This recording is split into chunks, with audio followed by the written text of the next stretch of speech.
I'd like to call to order the Monday, December 8th, 2014 special Richmond City School Board meeting.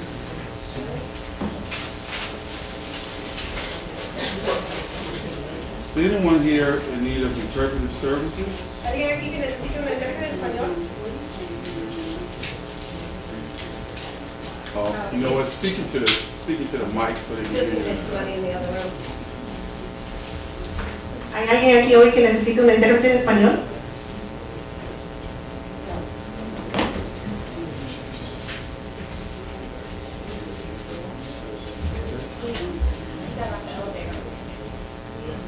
Okay, ma'am.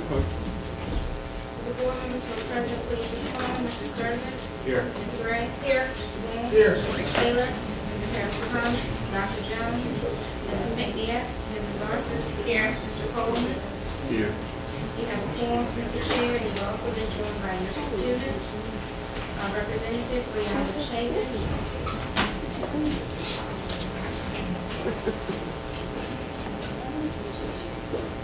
Brianna Chavis. She is a 70-year-old.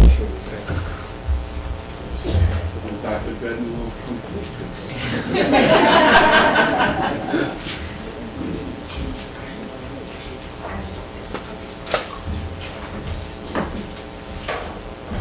Good evening. Oh my goodness, y'all gotta wake up. Good evening. I apologize, we have some sound difficulties. We have a stool room in the back. So we have Brianna Chavis, a student representative, and she's a 17-year-old. Her birthday is on June 7th. Her hobbies and interests are reading, writing, and watching television. She's a senior at Huguenot High School with honors in advanced placement courses. So you get ready to go into the new building? You excited? Yes. Have you been in it? No, we haven't. No, it's a secret. I know you haven't been. I was just messing.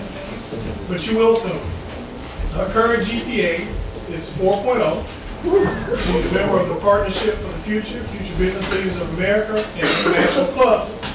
She's worked for the Omicron Realty Company, is that right? As a paid intern for the summer of 2014, and for Quarter Mill Apartments Leasing as a paid intern in the summer of 2013. She's a quiet person. I guess I can see that in your personality a little bit. But she gets along well with all people. She has recently been awarded an undergraduate merit scholarship in amount of $10,000 for the 2015-2016 academic year for Hampton University.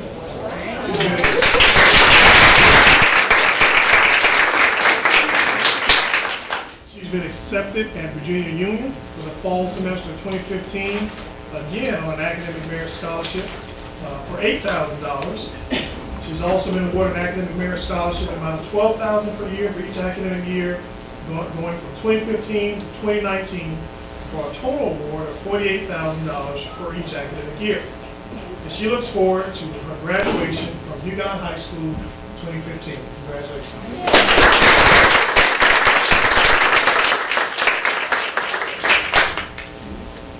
Mr. Chair, let the record reflect we've been joined by Mrs. Taylor. I do have two amendments to the agenda. One is to add presentation from the mayor's task force and Addressing address, potential funding strategies for school maintenance needs. and the next amendment is to move item 3.01, receive for action a resolution commemorating Dr. William Gosher to right before your public information period. Any amendments? So moved. Second. It's been moved by Mr. Boone and seconded by Mr. Sturman. All in favor? Aye. Any opposed? Any abstained? The agenda has been adopted as amended.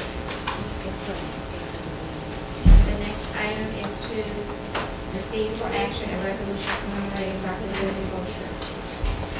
And that resolution reads, Is your mic on? it is, can you hear me?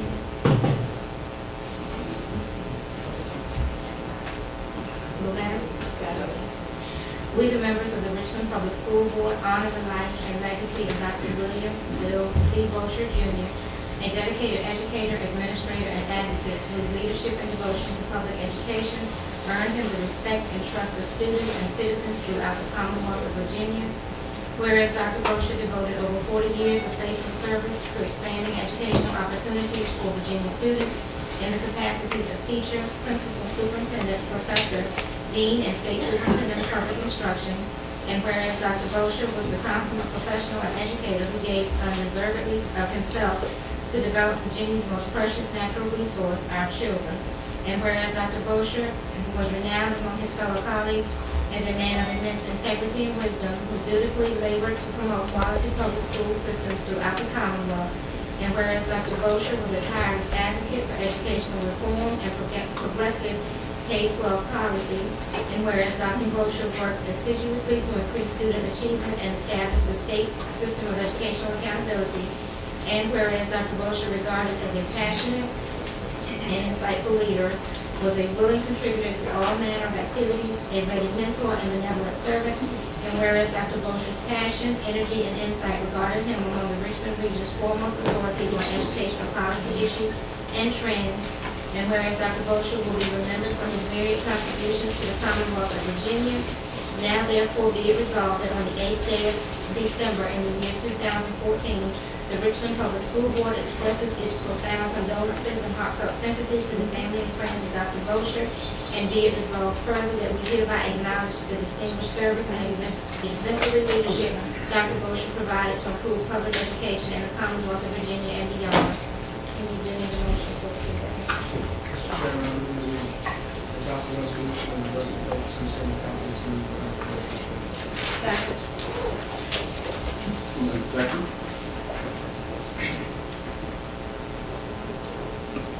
Mr. Sturman? Yes. Ms. Gray? Yes. Mr. Boone? Yes. Mrs. Taylor? Yes. Mrs. Larson? Yes. And Mr. Foley? Yes. Motion passes 6-0. The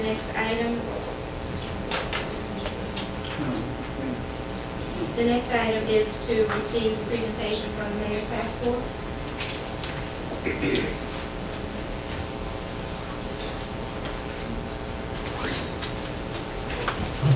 Good evening, Chairman Coleman, ladies and gentlemen. I'm Grant Neely, I'm the Chief of Staff in the Mayor's Office. I appreciate your last-minute indulgence in amending the agenda to add this quick presentation. As you know, there has been a lot of conversation about funding school maintenance needs throughout the year, thanks to your leadership in raising that issue to a place where it has not been in the past. When the list of priorities came out earlier in the year, the total of $35 million, I think that gave a signal to everyone in the city that this is a serious problem that needs attention, and the money's got to come from somewhere. So what the mayor did is one of the things he did is he turned to the business community and said, I need your advice on funding alternatives. He assembled a panel of 4 CEOs from companies around town. It was led by Scott Hetzer, who is the treasurer of Dominion. Included Matt Grossman, who is the CFO of the Health and Beauty Division, which is one of the main operating divisions at Midwest Vaco. Included Alma Showalter, who is Vice President of Tax at Dominion. Included Jeff Hemp, who is CFO of Philip Morris USA. The panel met 4 times, including its final meeting on Friday of last week. They looked at a number of options. We asked them to present a menu of options that we could pick and choose from as we jointly figure out together what the needs are going to be. So I would like to give a quick overview of that report. Norman Butts, who is the Deputy Chief Administrative Officer for Finance Administration for the city. Norm joined our team back in the middle of the summer. Long record of public service. He's been an elected official, an auditor, an inspector general, he's an attorney, an accountant, and the right guy to lead the city's financial operations. No months. Thank you, Grant. Mr. Chairman, members of the board, I promised I would be brief, 5 minutes. So I'm going to pass around the copies of the report, and I have some extras for media. Oh, I'm sorry. Joey is. Anyone? You can get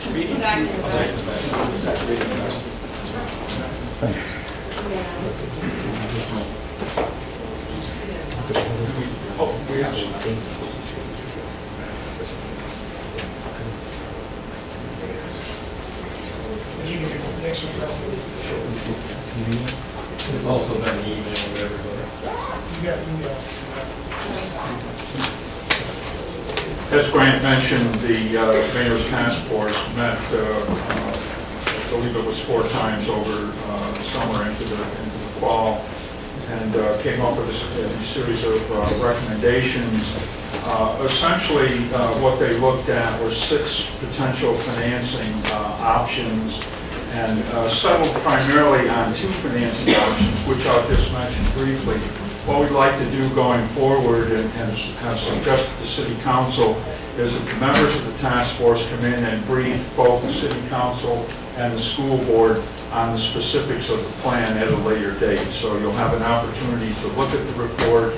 I'll mention some things briefly tonight, and then we'll have a full briefing by the task force at a later date. If that's okay with you, Mr. Chairman, I'll just go ahead and if you flip to page 2, we started out with your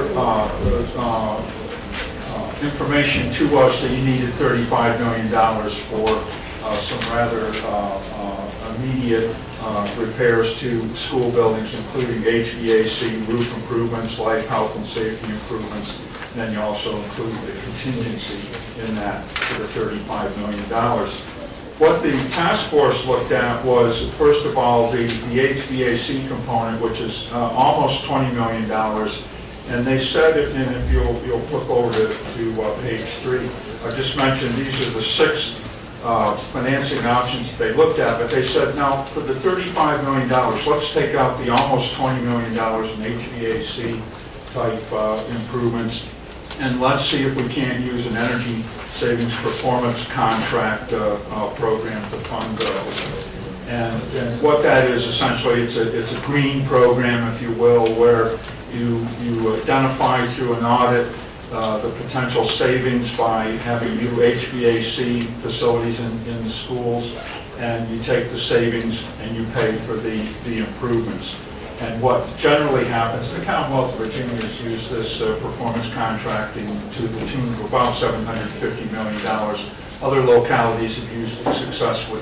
What happens is an energy services corporation generally comes in and says, look, we'll do this work for you. We'll do the audit, so we'll get a baseline. We'll see what facilities repairs will fit into this performance contracting, and we'll guarantee that we'll take the savings and pay for the improvements. So if, for example, and I don't know that this would be true, but if the audit were to show that almost $20 million could be taken out of the $35 million, then residual, whatever that might be, in this case, let's say we take $20 million out, we'd have $15 million for the other improvements, and we would essentially use traditional borrowing. With one wrinkle in this, instead of going out for a $15 million bond issue immediately, what we would do is interim financing. What the task force is recommending is we would do interim financing over a period of time as schools had a draw schedule, and then when the work was completed, we would take this interim financing out for the long-term bond issue. So those are the 2 major suggestions, alternatives that the task force considered. Now, you notice that it says down, I think the 4th bullet is qualified zone academy bonds, what we call QZABs. We're also working with the school administration at this time on a QSAB issue. So some of those other issues will come along from time to time, but the 2 main ones the task force recommended for the $35 million was the performance contracting, and then the residual and some interim financing taken out with some long-term financing. That's it in a nutshell. They have some recommendations, obviously, as you go through, explain a little more detail and have some recommendations at the end of the report. But that's it. We look forward to a more complete briefing from the task force at a later date. That's great. I appreciate you taking time to come out tonight. I'm just curious because we had a facilities task force presentation in August, on August 22nd, attended by Mr. Marshall and David Hicks, and we presented all of these options and some additional options at that meeting. Were you aware that we are already pursuing the energy performance contracts under the state contract, and that we are working on the QZAB issues and the historic tax credits? We had a whole presentation on that. So, I mean, a lot of the efforts seem to be duplicating themselves, and it's concerning that we're not all talking together. Ms. Gray, yes, the short answer is yes, we are aware of that presentation. I would also point out that the city's been through a number of leadership changes since that time. I think we are absolutely all working on the same page. You know, one of the first things that we learned from this panel is they sort of said, you know, what are you looking for? Because public financing on some levels is pretty straightforward. You know, there's only so many places to get the money. And as we went through these meetings, that became clear, is that they were going to lay out some options that were already being used, and a number of those have happened here. Just to follow up, is there any new money, anything that has been uncovered that we wouldn't have looked into, or that could possibly be coming towards our capital budget from the city? Well, I think that that'll be clearer in the months and weeks and months ahead as we look towards the city's budget process, where all the needs of the city are going to have to be considered together in a balanced sort of way. We know at the same time, we also have significant funding needs for the police and fire compensation needs. It's been a long time since city employees got a serious pay raise. Right. There's a lot of things out there. And just, I mean, I understand exactly what you're saying. I just think that if we don't invest in schools and children, Absolutely. we cannot afford enough police on the streets and enough fire. You know, our biggest return on investment is in children, and I hope that you all will work with us to find some additional funds to get our needs met. We absolutely will. We have- That's why we're here tonight. $1 billion in facilities needs. You want to finish your comment? Sorry. I would simply say we have seen the list of $35 million in needs. I'm not familiar with it. $1 billion list. Having said that, we are all here together. We want to come tonight to show you the work that we've done so that we can now all, We can sit down and talk at some meantime. That's great. That's great. Okay. so that we can now all move forward together. And Mr. Neely, I hope you feel our passion. We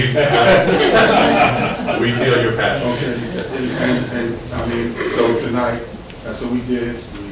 We made a quick move, got you guys on the agenda, but it's obvious that it's going to be critical, and something I harp on all the time, that pretty much the three entities that are involved in this, you know, be intentional about coming together and figuring this out.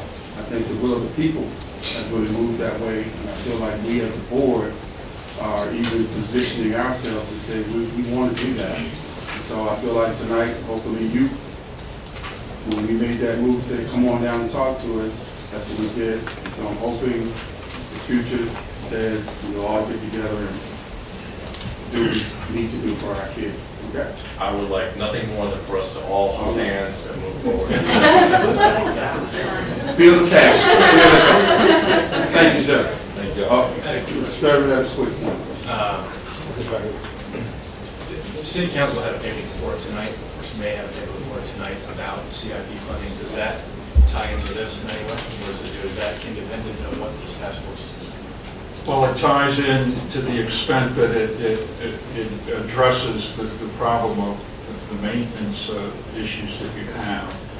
I've had conversations with the sponsor of the paper, and we've discussed ways in which the mayor's task force would fit into the paper that she's introducing. So I think they're complementary in that way.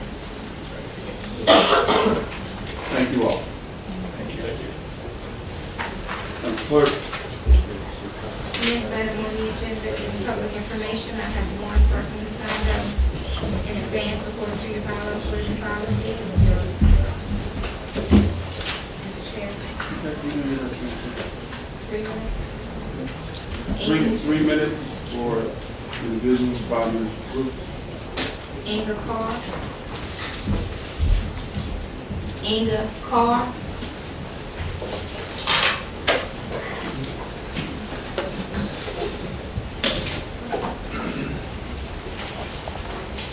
My name is Inga Carr, and yes, I do have a child in the Richmond Public School System, RPS. I am also a spoken word artist, and I take the meaning of words seriously. Then I match them with the law. 6th grade students in the Richmond Public School System are taught the root word is the real word, which other words are made from by adding prefixes and suffixes like RE and ING. So I took the liberty to look up zone and how it is related to black students. Zone means an area of stretched land having a particular characteristic, like where the majority of black students live. Then I looked up black history and found black people were once referred to as property. Even though we did not look like land or fixtures, the meaning was left out of the dictionary, but the undertone is still written in history and a civil war used by the Richmond Public School Board in rezoning. So I continued to look up the definition. The word zone means use. How is the land used according to the subject to particular restrictions like projects and courts, villages and ghettos, contraband camps for slaves which stem back to 1861. We being the prefix and the root word being zone, put together means to assign land or property to a different planning zone, but when the students get rezoned, somehow the planning seems to stay the same. Zone also means divided into or assigned to, which makes me curious as to what the Richmond Public School Board is critically thinking. Because the students you rezone could be historical black college students, known as HBCUs if you just stop moving them. Therefore, I am currently visiting local HBCUs. I'm currently visiting local HBCUs in the black community, requesting support for my efforts to match the Richmond Public Schools Board's agenda to rezone, the Virginia laws regarding the purpose for education that match the agendas of the White House educational initiatives for HBCUs. You see, there seems to be a rapid rate of increase showing 55% black students with low reading scores, and the effects are causing the closing of HBCUs and lowering the advancement of black students.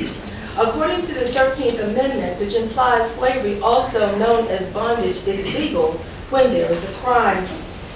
Current reports indicate blacks that once were students that now make up the majority in prisons in 2014, which leads me to ask the question, which part of the 13th Amendment are you teaching? Last I checked, Virginia is still recognizing as a Confederate state in my child's history books, and it's not going anywhere, and neither is the idea of slavery. My point is, I noticed that the Richmond Public School System only teaches the first part of the 13th Amendment. My point is, I forwarded a proposal to the Senator McEachin. Okay, thank you very much.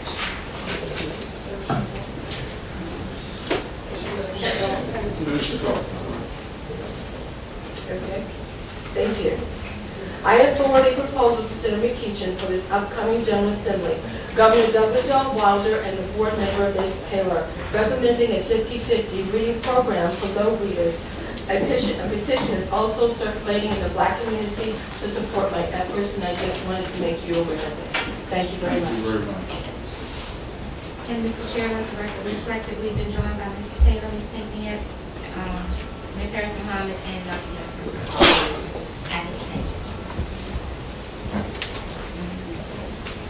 Okay, colleagues, I made a mistake here. I would like to do another agenda amendment.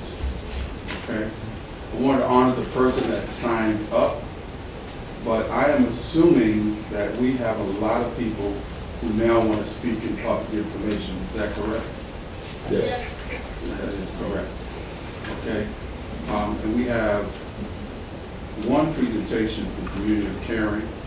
That again, there's a number of guests who come to that. So we have that, and they have all the information after that. Is there a consensus for that? Yes. Okay.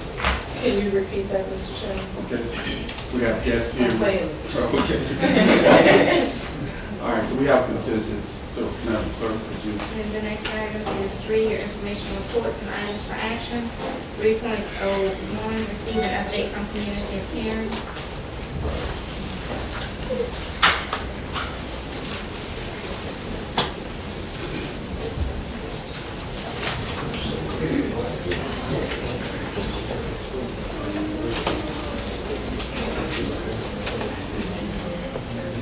Chairman Coleman, Dr. Benton, members of the school board, I'm Sidney Buford Scott, a lifelong resident of Richmond, and I am chairman of Scott Stringfellow, and have been in the investment business all my life, and I have a dream. My dream is that when people come to live in Richmond, Virginia, and talk to their real estate agent will say, the only place for you to live is in the city of Richmond because they have the best schools in this area. Yeah. You're gonna get a check, I'm sorry. And you all have it within your ability to achieve that. Here with me this evening, and we will show you in a minute, the members of our board of directors, including your chairman. But here with me this evening are Dr. Donald Stern, who is Executive Director of the Richmond City Health Department, and on whom we depend greatly. Bruce Tyler, former city councilman and noted architect. Mieko Timmons, who is our new Executive Director. And are there any other members of our board here? Rebecca China. And so, thank you for giving us a few minutes this evening. And I will pass out, when I'm through, some summary information about a remarkable organization called the Eunice Kennedy Shriver National Center for Community of Caring. And it came to Richmond sponsored by James River Corporation. Any of you all remember James River Corporation? It was a very successful paper company. And they determined that assessing how our community might deal with public schools and the amount of pregnancy that occurs amongst our teenage girls, with the help of teenage boys, I must admit. They brought the Community of Caring group to Richmond in the mid-'80s and worked with Armstrong High School. And the way the Community of Caring works is they go into the schools and teach the teachers and children and staff to adhere to certain principles. And those principles are the principles of caring, respect, responsibility, trust, and family. And one of the main results is that the children's attendance rises, their grades rise, their graduation rates rise. Interesting enough, the attendance of the teachers rises, and the number of teenage pregnancies declines. Indeed, at Armstrong, after several years of Community of Caring, there were no teenage pregnancies amongst the girls in that school. So this is something that we know works. And when James River left town, the funding for this organization left with him. And 7 years ago, a group of us got together with the wonderful help of Dr. Stern and reawakened the Community of Caring concept. We have been in business for 3 years with 5 schools in the East End, for 2 years with MLK Middle School, and for 1 year with Armstrong. And we've come to ask you whether you would like us to continue doing what we have done for the past 3 years, now going on 4 years. It is, as you will see in the little slide presentation, it has been funded by the community. While we asked the school board if they could make some money available to us, so far you had other uses for the money. And we think it's important enough so that we have raised the money. We have some money in the bank right now. And with your blessings, your encouragement, we think we can go back to the community and raise more money. So I would like to show you this short slide presentation. Mieko, how do we get it going? I think Mrs. Frank could even assist us. Thank you.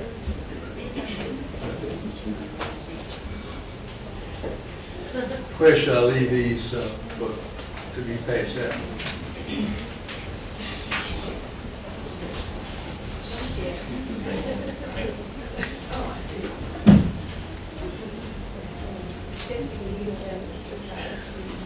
Mr. Chairman and members of the school board, Dr. Benton, for the record, I still remain Bruce Tyler, so we'll get that so the clerk who knows who I am. I want to thank you for the opportunity to be here. This has been a great journey, and I feel very fortunate to be a part of it. Richmond Community Caring is about reducing teen pregnancy. Go ahead. And I want to give you some statistics with regards to teen pregnancy.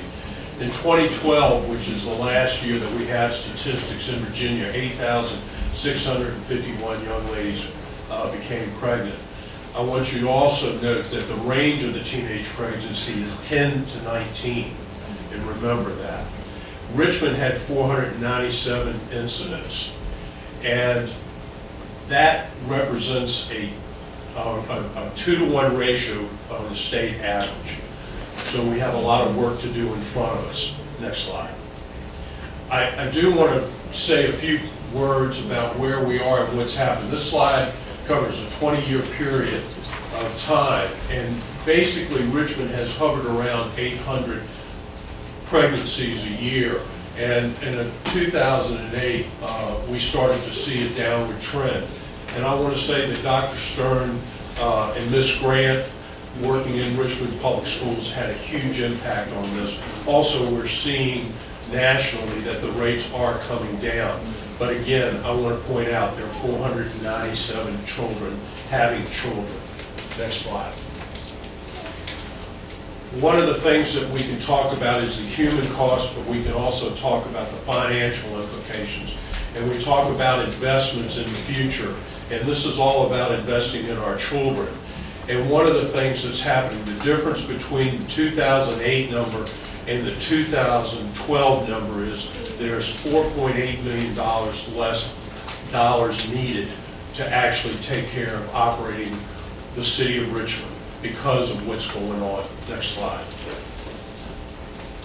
You take that 4.8 and you think about it, we have these children for 18 years, and you begin to multiply that out, and you begin to see the significant dollars. And think about this. This is 1 year, and think about the recurring years that you have as you follow along. So you begin to see how this thing multiplies. And again, I want to thank Richmond Health Department for all they've done with regards to where we are today. Next slide.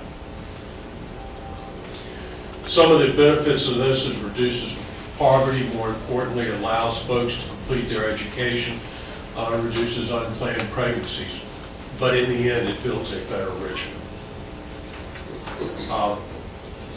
What we see is we can foster the character and citizen development. We improve school attendance. A few of the things that we've talked about earlier. Preventing violence, creating an environment in schools where people feel a part.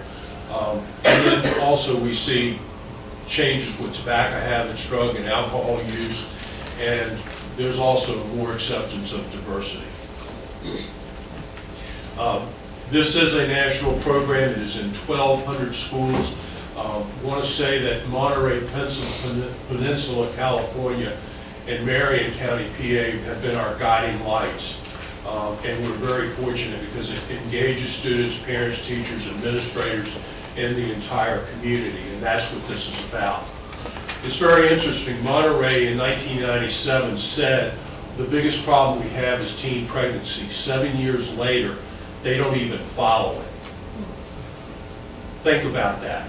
In a 7-year span, they went from making it the #1 priority to not even thinking about it. So the other benefit which we received, they received, was the fact that they had a significant reduction in gang violence, which was another major issue in their community. Thank you. Bullying, et cetera, and all of a sudden, children went from being bystanders to upstanders. And I think that's important, because that's what we want our children to be. We want our children to be upstanding, please. Mr. Scott mentioned the schools they're in, and they're in the east end of the schools right now, and here they are. Next slide. But I want to take a second and say that one of the benefits that I've received out of this is listening to the lead teachers. And I'm not going to read what's here, but at the end of the day, I have really received more encouragement from listening to what's happening in the classroom because of Community of Caring. And we have several teachers that were kind enough to give us some information. Next slide. Fairfield, the teacher in Bellevue. And then last but not least, I've never quoted anybody while they're in the room, so I don't know that I should right now, but I think you get the gist at the end of the day. And a true blessing, we've had an opportunity to work with school board and now Chairman Coleman, and he says it all right there. With an exclamation point. Absolutely. I didn't know that was He did not get a advance warning. And Mr. Scott alluded to the fact that we've been in the schools for 3 years in the Community of Caring, Martin Luther King for the last 2 years, and we just literally started last year in Armstrong. Thank you. One of the things that we said very early on, and when I had the pleasure of being on City Council, one of the things that we talked about was a 50-50 partnership between the City of Richmond and the community. And I'm very pleased to say that we have come very close to that with regards to where the funding has occurred. We want to continue this model, and I thank Mayor Jones and City Council for continuing to fund this program in the east end of Richmond. So where are the funds being used? We have a part-time executive director that joined us in July, Penny Keith, who comes in from the national office. All the school teachers that are lead teachers in the schools receive a supplement. They also get training, and then we have some visibility packages in all the schools. We also do assemblies in the schools, and that's some wonderful folks come in from Community Caring and really pump up everybody. At the end, we have a year-end celebration for teachers and donors that's one together, but more importantly, that gives us a chance to thank them for what they've done. We're also doing year-end evaluations, and that's being done by VCU because we want to make sure that we're going in the right direction and that we have measurables. In a way, Mr. Scott kind of talked about our future and where we want to go, but a few things that have happened. We were fortunate to work with the Richmond Health Department for a number of years. This past August, we became a 501(c) corporation. Lyndon Williams was kind enough to do the work pro bono, and as a result, we ended up now being able to focus on being able to raise funds, have a greater market presence, get a wider community leadership engagement, which is what we want to do. We want to expand this program, and at the end, we want to positively influence on the lives of all our children. Our vision is to extend Community of Caring to all Richmond public schools, and we need your help to do that. And we look forward to the opportunity in the future to sit down with you and talk about ways that we can build this program and help you help the children. Thank you. And we'll take any questions. Mr. Scott's answering all the questions. Did we show the slide with the names of our board of directors? We did. It was the second slide, and there are 10 members of the board right now. And there's some very impressive names on there besides mine. So it's good that they're there. Okay. All right, thank you very much. Thank you. We look forward to working with you in the future. I'm sorry, I Mr. have a Vaughn. question for you, Mr. Chairman. I think Mr. Scott may have requested we sort of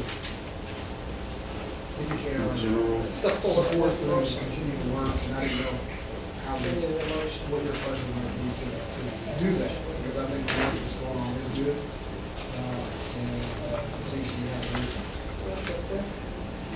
Do I hear a motion? Second, I move to whatever Mr. Bourne just said. Second. Mr. Vaughn, go ahead, formally for a motion, sir. Sure. I would just move that we, that the school board vote the affirmative to indicate our support for community caring programs that are going on in schools and do what we can to support them in the expansion of the program. Second. Move in second. Can I make an amendment?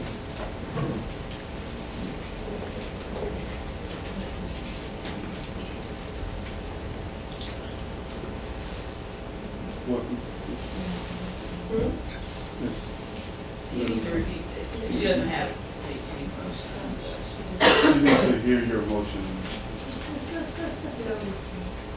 I move that the school board take an affirmative vote to demonstrate and indicate its support for the community caring program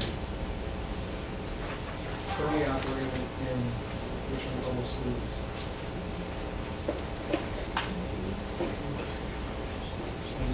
And support its expansion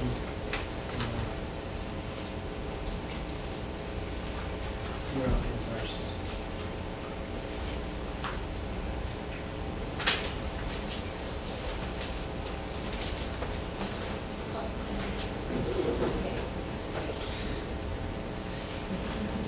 Okay, sir.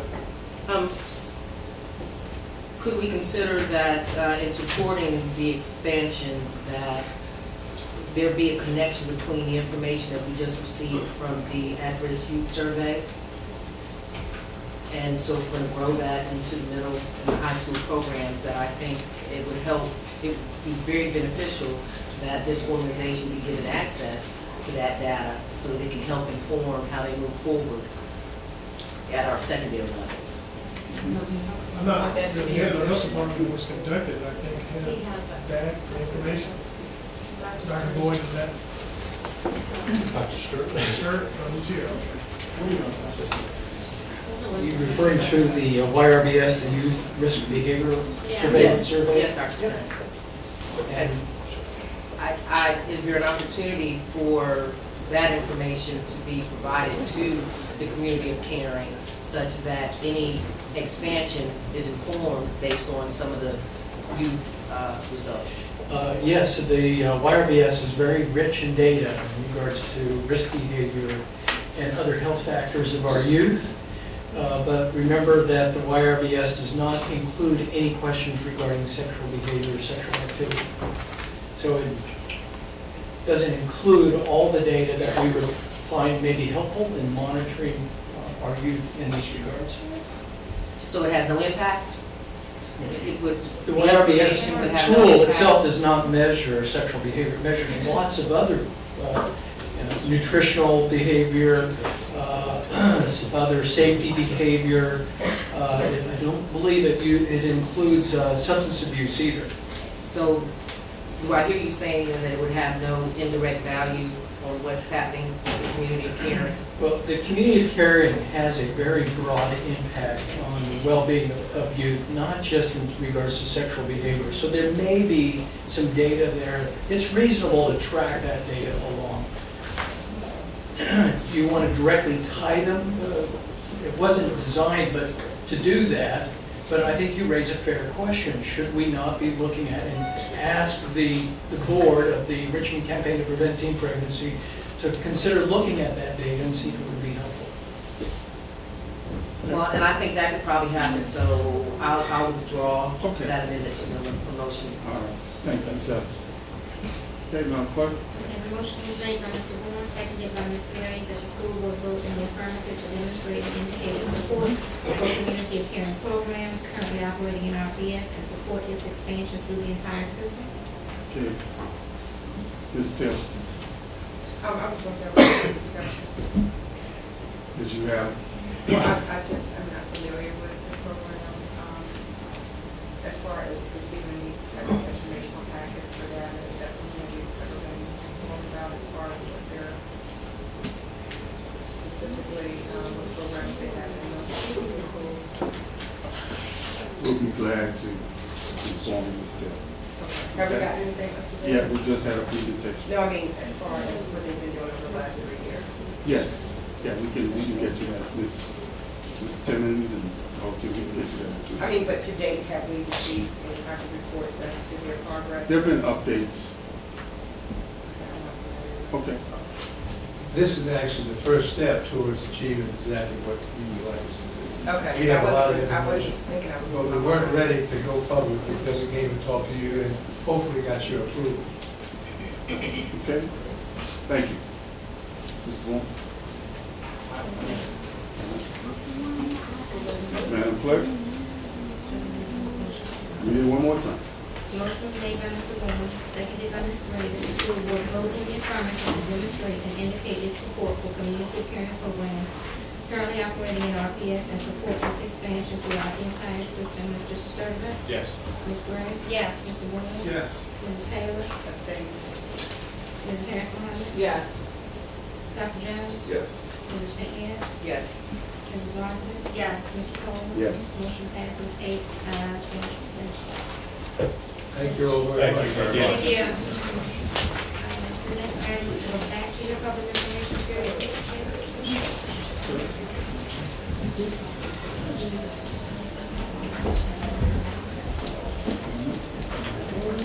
If you ever want to,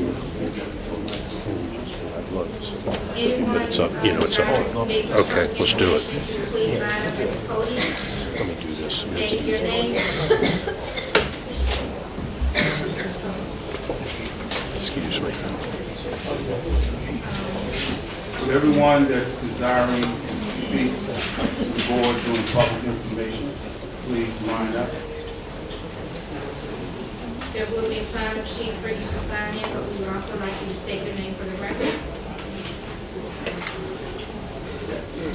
Individuals will get 3 minutes. If you're speaking on behalf of a group or organization, you get 5.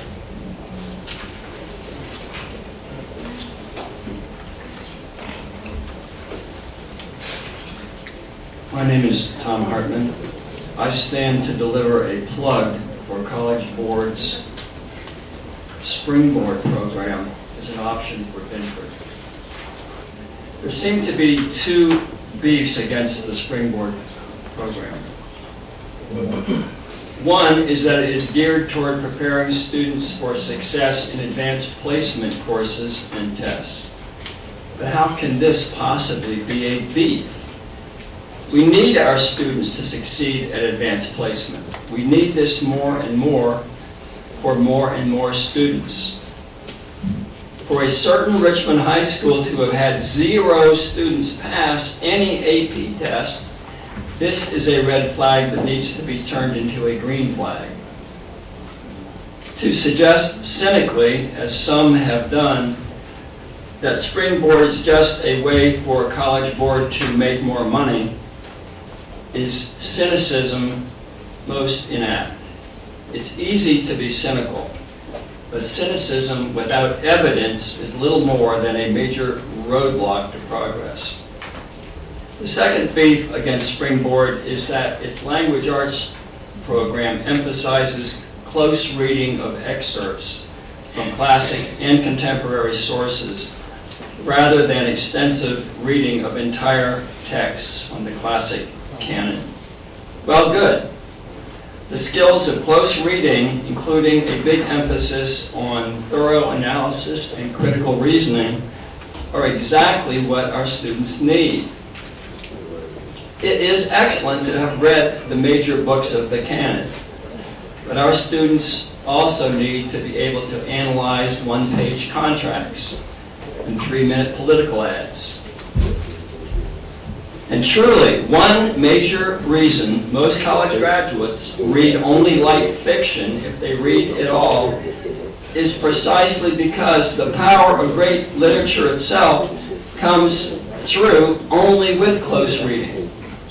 In the absence of a teacher to do the real work, those unaccustomed to close reading turn to lighter fare. There is a springboard demonstration school in southern Pennsylvania. I ask that we work with that staff and that school system before eliminating this intriguing possibility.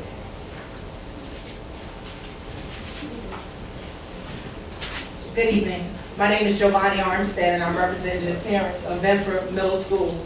Today I'm here because a few weeks ago we had a presentation at Benford Middle School that proposed to shut our school down and send out failing kids elsewhere.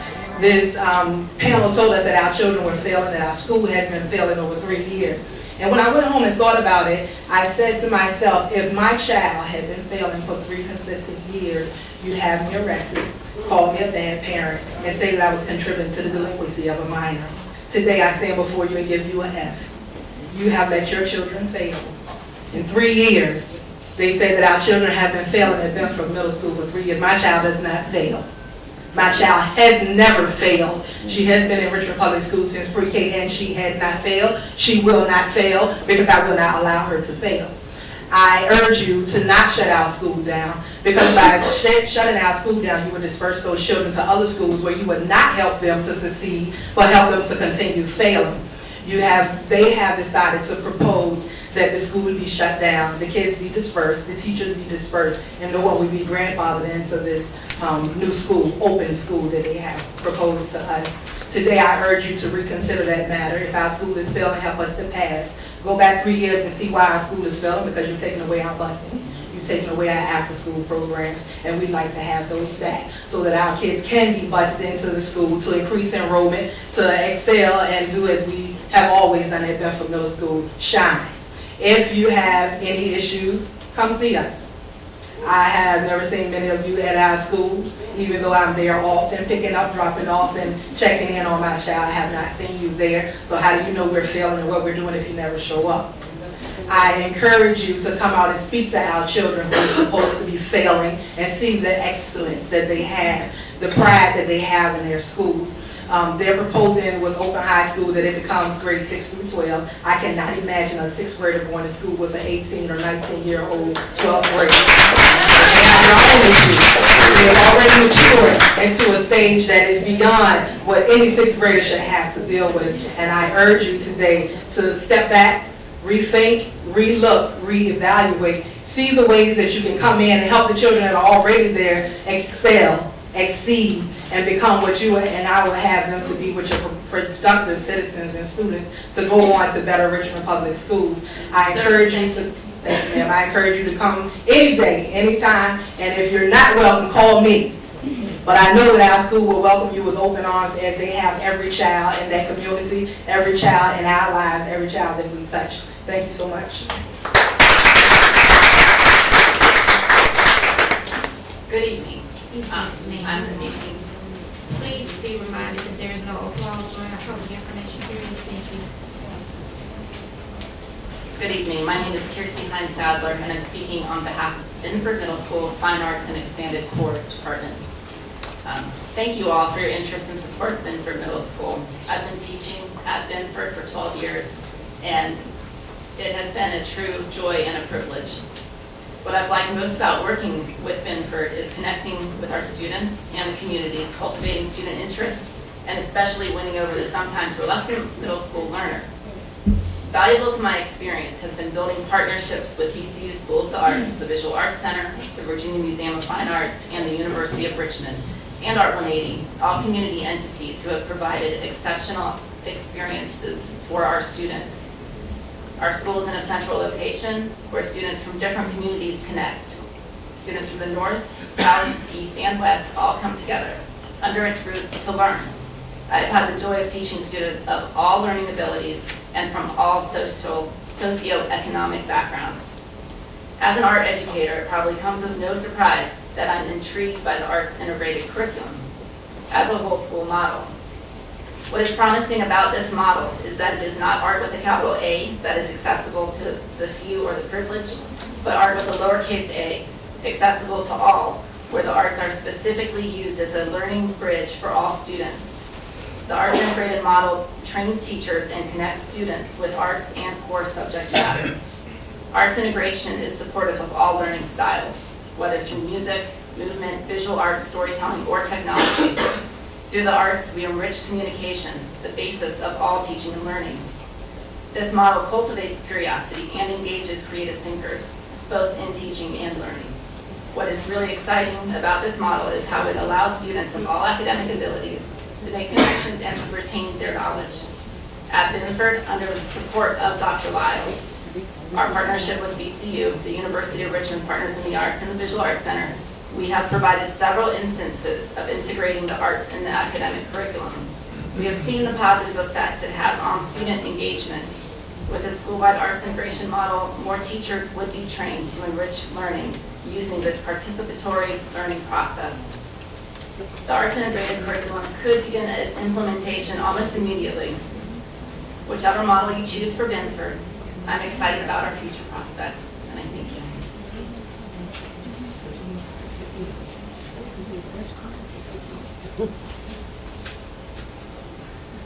Thank you to members of the board. I appreciate your time for having this forum.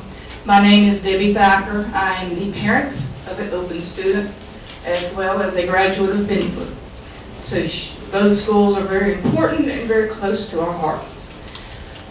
I am speaking here on behalf of my daughter, who is not willing to have her school merged, and she has some very good reasons for that, along with many other students.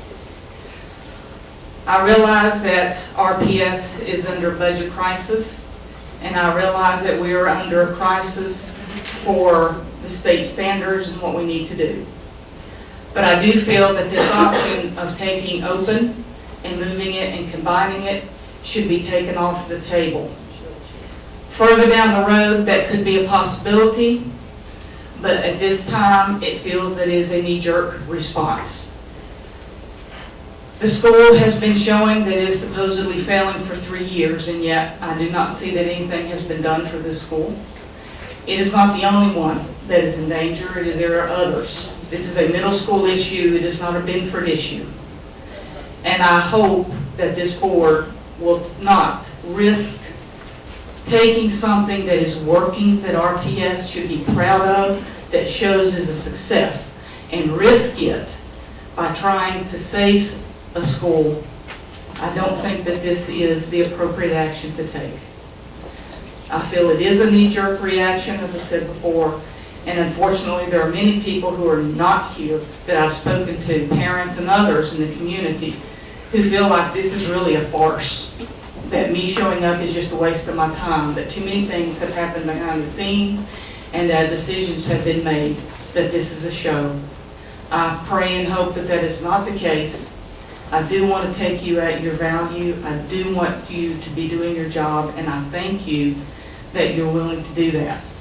Please don't risk something that is working by implementing and rushing to a decision for questions and concerns that are not even phased out. Every time we have gone to meetings and asked questions, we have been told we don't know. We haven't studied that. We haven't looked at that. And no data was taken for that. And while I appreciate the administration in looking for those options, how in the world can we do that if we do not know any answers? You cannot make a decision and then hope that it's the right one. Let's not do that. Let's think, let's work for progress and not try to just simply save something at the last minute. Thank you.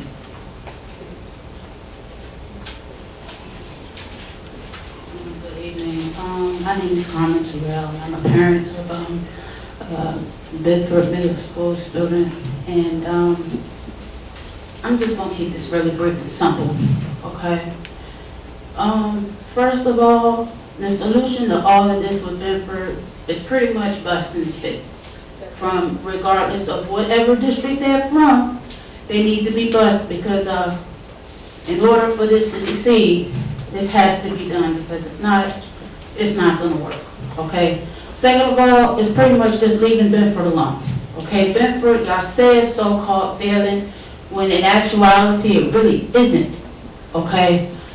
Like Ms. Armstead has said, Nassau isn't failing either. And not only that, but they take great care of the special needs children in there because he has special needs, okay? And if y'all change this, where are they gonna attend school, okay? And then not only that, but we gotta consider the neighborhood as well as other districts, all right?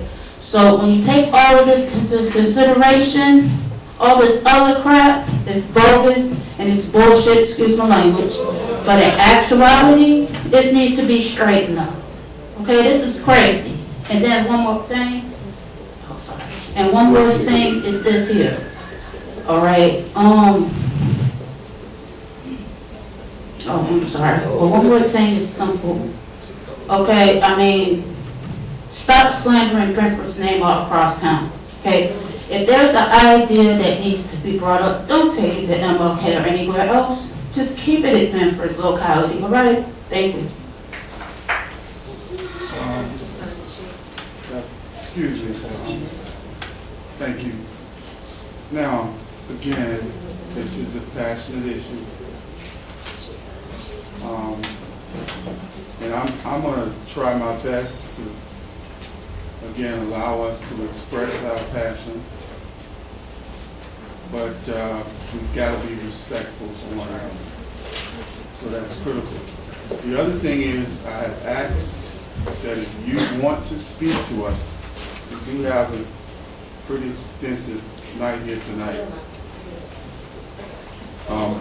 We would like for you to get in line so that I can have some idea of where we're going, okay? I appreciate that. Thank you so much. All right. Good evening, school board members and Dr. Badding. My name is Joanne Henry. For more than 20 years, I taught at Armstrong High School, and for a few years, I served as assistant principal. I was always concerned about the students who dropped out of school before graduation, then tried and failed to pass a GED to gain a high school equivalency. In an effort to assist, I have opened a nonprofit education center called Dream Academy to enable adults to gain an accredited high school diploma. Today, I am here to thank Dr. Badding and the school board members for allowing Dream Academy to purchase and issue diplomas through Richmond Public Schools for our graduates. This has made our school one of the first adult education centers able to issue a standard or advanced diploma that meets the guideline of the Virginia Department of Education. My board and I are grateful for your support for the work we are doing to give adults a second chance to gain a diploma and better their lives. Most of the adults who enroll at Dream Academy attended comprehensive schools or have children enrolled in Richmond Public Schools. Our school has already graduated more than 50 adults since opening in 2012. Those have been wonderful occasions. These graduations will even be more joyous now that these parents can graduate from Dream Academy with a diploma that carries Richmond Public Schools seal. Our hope is that it will help our children to better understand the importance of education. Again, thank you, Dr. Badding and the school board for approving the memorandum of agreement and understanding. Please know that you are assisting adults to improve their lives and the lives of their families. The diploma they earn will enable them to open doors to opportunities that were previously unavailable. Thank you again. Thank you.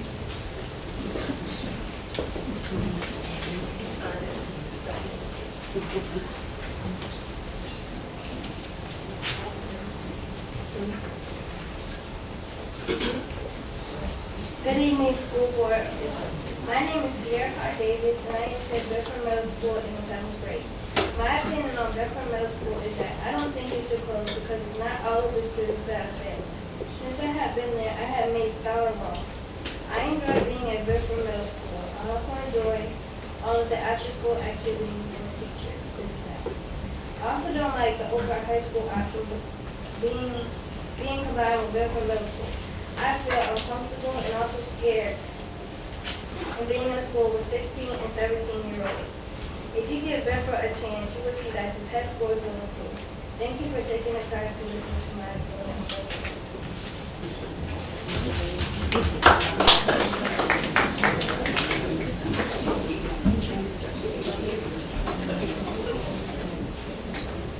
Good evening, school board.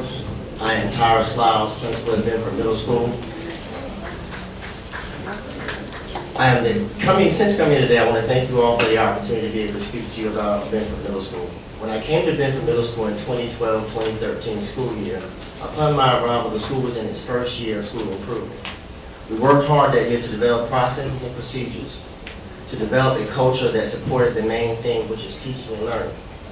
At the conclusion of the year, we did not make our gains in scores, but we made major gains in reducing student discipline, truancy issues, building and developing strong community partnerships, and a more cohesive staff. Through our hard work and dedication and better understanding of our student needs during the summer of the 2013-2014 year, we were able to bring up our scores and look at our scores. From the presentation presented by Mr. Jeffers, I just wanted to point out a few things. One, we gained 13 percentage points last year in math. We went from 37% to 50%. If you know, math is one of the hardest and the most rigorous assessments that was given by the Department of Education. Second, we were able to increase our science scores by 4%. If you look at our failure rate, we were reduced in social studies and English by 1%. If you look at standard deviation, that doesn't even account for a decline. If you look at the school report card, it shows you that with math in the federal mandates for the AMOs, we did an R10, which has reduced our failure rate by 10%. So in those presentations, I want to make sure that you all are aware that we have made gains. And the gains are still coming as we work harder this year. The growth measures given by Dr. Bed and the Leadership Cabinet states that we should have a 3 to 5% growth in this next upcoming year. We are well on our way. All the presentations given at the school board meetings, at the community meetings, show a projection that our students will fail. Well, I'm here tonight to tell you that the 216 students that I represent, along with the parents, staff, and community that I'm so blessed to serve every single day, they were not going to fail. Those projections are wrong. The projection I have for you tonight is that we will achieve a reduction in failure by at least 10% in all core areas. We're moving on and out towards out-of-school improvement. We're building the capacity for our teachers, students, and staff to make gains and continue to make gains as Bedford moves to be one of the best schools in the state of Virginia. I respectfully ask that you not make a quick decision that will affect the lives of so many, and that you believe in our school and the sense of community and pride that we have. I humbly ask that you consider a new option. That's option 5. Continue the rich, comprehensive school that we have and the thriving supports that we have by ensuring that we make the gains. I also ask that you come and visit our school any day of the week to see the hard work that's put in by the students and the staff. The last thing that I ask of you is that although these students may not be in your respective districts, we're all in your division. So we truly hope that you're help to build. We truly hope that you're here to help us build a stronger school district. Thank you for your time.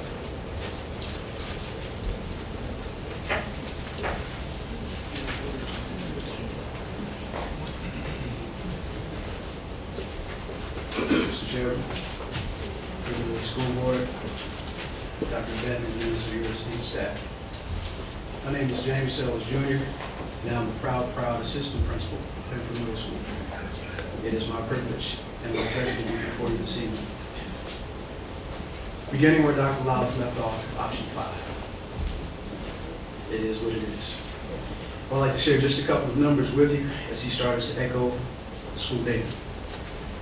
The first number is 8, the second number is 4, the third number is 3, the last number is 1.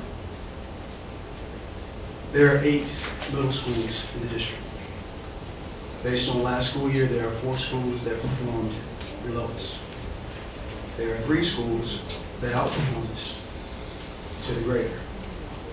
Of the 3 who outperformed us, there was only 1 school, Benford Middle School, that can say that has made progressive gains. The other 2 schools that outperformed us, to remain names, so the media clearly states who they are. They had negative gains, meaning their school performance overall increased from the previous school year to last school year. The other tenets are as follows. Richmond Public Schools, we acknowledge that we have a 0 tolerance for bullying. We represent 216 kids at Benford. I would dare say they're being bullied. 216, we represent the little guy. And much like those families that go through the inevitable task of divorce, you have 2 parents in the room, either school board, school administration, and we fight. Most times neglecting the very kids who are in the room. I would dare say we're on the verge of going through a major breakup.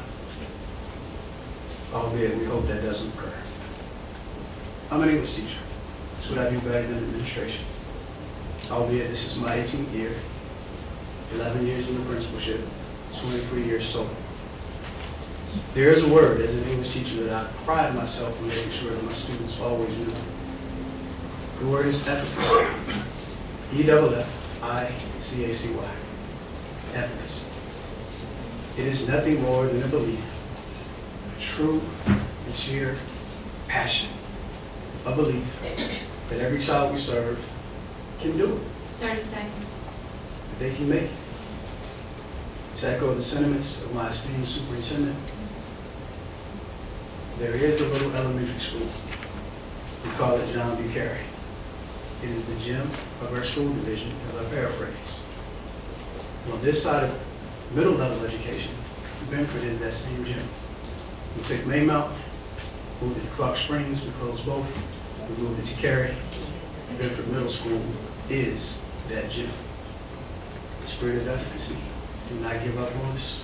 We will not let you down.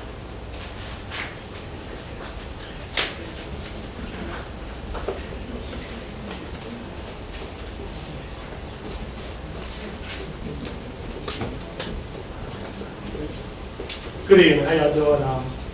Dr. Baden, Superintendent, Mr. Coleman, Chairman, Ms. Lawson, Vice Chairman, and Honorable School Board. My name is Philip Briggs. I work at Benford Middle School. I've been 11 and a half years. Perfect attendance, never missed a day. And the reason for never missing a day is because of the kids. And also, I'm just here tonight to say that I have option 5 also.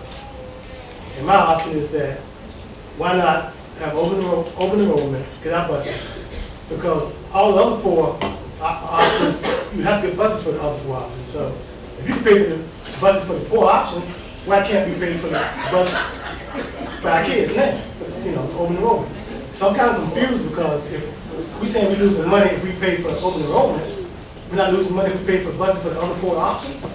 So my option is option 5, which would be open enrollment and get our buses back. I just want to say also at the same time that I think you all do a great job, a hard job, and I definitely want any of your jobs. You work hard. And thank you for the opportunity to speak, and I hope that when you vote on the 15th, that you make the right decision and vote for option 5, you know, because I think that's the best option to use right now, because in fact, the other 4 options would cost money also. So we're trying to save money. If that's the case, why not go to option 5, get our, buses back, get our kids back, and once again, thank each and every one of you who got to speak. I love you, and y'all have a great night. Good evening, Dr. Baden and school board members. My name is Felicia Harris, and I'm the assistant operator for Benford Middle School. I've been an employee of Richmond Public Schools for 16 years. I've worked high school, elementary, and middle school. I'm here tonight to speak on behalf of Benford Middle School. With all the negative press that's been in the after the last school board meeting, a student walked up to me and she said, Ms. Harris, why do they keep saying those things about us in high school? And it reminded me of an elementary school that I worked at that closed, North Elementary. And the children are very passionate about their school and how they feel about their school. But none of that is taken into consideration when we're labeled the failing schools.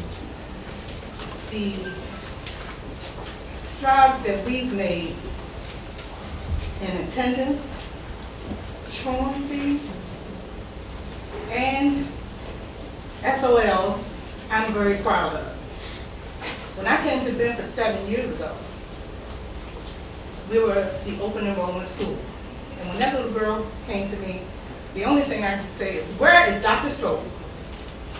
Dr. Strobel was the director of pupil placement. And open enrollment in the middle school was enacted at Benford because there have never been enough children in the zone to fill the school to capacity. So we had children that come from every end of town. Buses were provided. It was not No Child Left Behind. We had buses before No Child Left Behind. I have, during the process of registering students every summer, I counted every year. Every year, the enrollment decreased because the buses were taken away. And I know that the decision to figure out what to do with Benford is a hard decision, but this is an easy fix. Use the buses back, bring the children back to the school, not some children, all children, because Benford works with all children, and we see successes in them that you haven't even seen at other schools. 30 seconds. We've had children that were expelled from school. We've had children that were administratively placed for discipline, and they came to Benford and turned around. Some of them might not have passed SOLs, but they made strides in other areas. I ask that in your decision making, please think about the children. Dr. Jones, I want to thank you for including the stakeholders. And that's what we are, because we love the school and we love our children. Thank you for including us in the decision-making process, because we have the right to fight for these children. They have the right to feel proud of their schools. Thank you.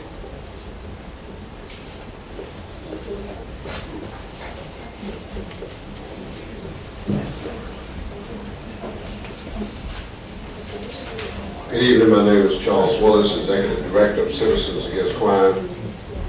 I'm here before you tonight to inform you, board members, Dr. Baden, that the Multicultural Task Force, in its formal capacity, is acquiescing Dr. Baden's request, and will no longer meet as a group known as the Multicultural Task Force.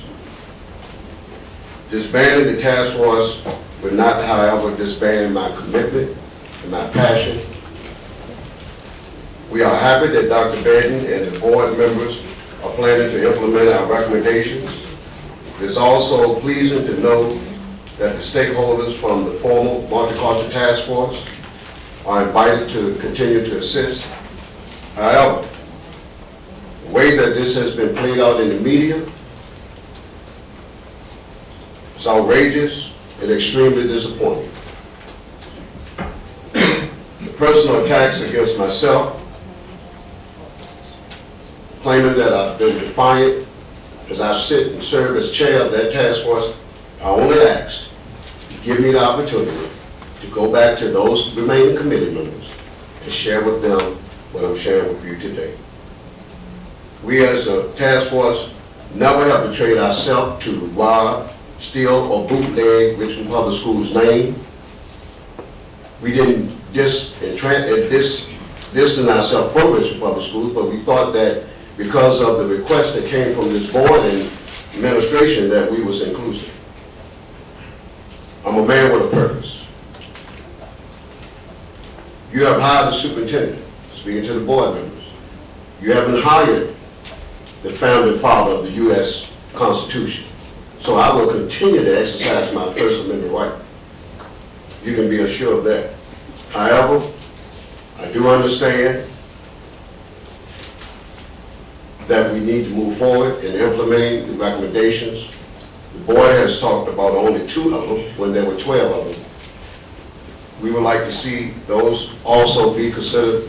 And Dr. Benton, I'll be the first to stand right there in the midst of the audience, in the crowd, when the ribbon cutting and the scissors or whatever happens, to make sure that I applaud the efforts of seeing that the Welcome Center is open, that also that the implementation of more translators, interpreters are put in place. All those things that we only ask for. Letters of cease and desist of community leaders is not necessary. It's not necessary. I was asked not to have this played out in the media, and I'm very disturbed how before I could even receive the letter from you, Ms. Liddy, that I was receiving a call from the Richmond Times-Dispatch. That really disturbs me. However, we have disbanded. We're moving forward, and we look forward to seeing that this board will continue with the implementations and the recommendations that formal, Martin Carter Task Force have given to the board. God bless you. I look forward to continuing working along with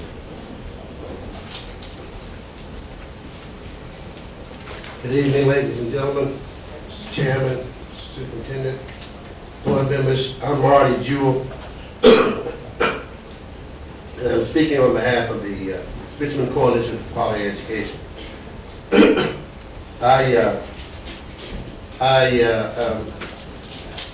As former councilman for the 5th District, Benford was in my district.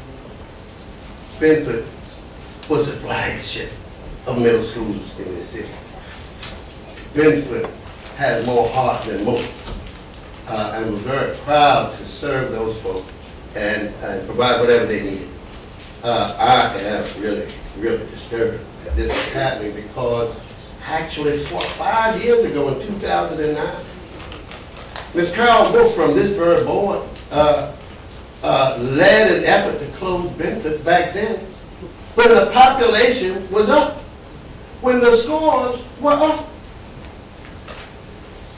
Strange, 5 years later, we're talking about closing Benford when allegedly the scores are down and the population clearly down. How did it get there? No Child Left Behind. We know that if the mayor can fight the way he fought to borrow $50 million in bonds to build a ballpark, y'all got money. Don't tell me you gonna cry poor mouth about money when we were gonna give that kind of money away to a AA ball league. Come on now. We're talking commitment here. And so please forgive me if I sound now and have sounded skeptical from day one about this business, when on the very time that you all announced that we're going to rezone our schools, Benford gets the axe. Well, you say that it's underpopulated, only 87 children that are zoned for that school. That's the whole idea of rezoning. And that's to rebalance and redistribute children to schools. Schools don't move, populations move. And so the idea of periodically rezoning makes all the sense in the world. How do you get out in front of that to talk about closing a school and you all even haven't digested the data to determine where the children really are? Forgive me if I sound suspicious. When just a year and a half ago, the same tactics were used to shut down Clark Springs. It's underpopulated. Well, it wasn't underpopulated. If you took the trailers away, it probably would be overpopulated. The numbers that were given had to do with the trailers that were attached. And so it's a bogus argument to begin with, and we wind up with overcrowded schools. Fox is overcrowded, Mumford is overcrowded, other schools are overcrowded as a result of that wrong-headed decision that was made with this board. forgive me if I sound suspicious, that the same people who led that effort, that wound us up in court, are the same people leading this effort. What's going on here? Forgive me if I sound suspicious that, look, this city has a terrible history of race. Awful. It was the capital of the Confederacy, the epicenter of massive resistance. It is the birthing place of clustering that took place over at Bellevue 20 years ago. We have rezoned through racially gerrymandered means in order to put some children in places and others than others. We are now talking about 4 options. 4 options, and I went to all 3 of the community engagement meetings last week and the week before, and at no time, at each time, it was stated that the administration came up with those 4 options. The administration's only been here long enough to figure out where the light switches are in the toilet. How do you come up with only 4 options? 30 seconds. And only, do I get 5 minutes?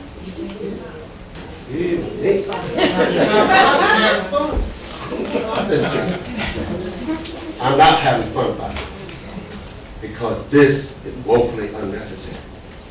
That we have yet to sit down in an orderly way, not only as a school board, but as a community, to figure out how we put this racial problem behind us, how we put this class issue behind us, and put children in schools to best benefit all. You'll hear more. Thank you.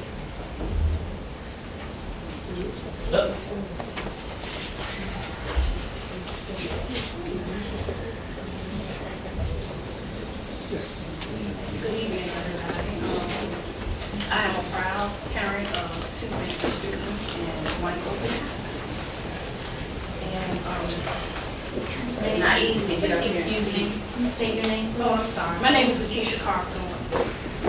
It's not easy to get up here and speak, so the ones who have spoken and voiced their concerns, I do want to thank you personally, because I'm up here hurting today about the decisions that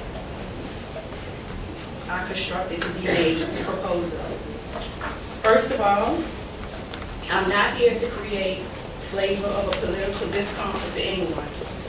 I'm only here to merely disagree with the options that have been chosen, the 4 options that have been chosen. I would like for you to keep the school as it is and genuinely provide enough transportation to get more children to school. When I was a Bedford student back in 1991 to 93, we used to walk to school. We used to catch the bus. It was so much transportation provided that we didn't have to go through this. It has changed. I see change. And the change that I see is transportation for the most part. I'm here tonight because I see what Bedford has done for each one of my children who have already been here. Each of my children who's there now.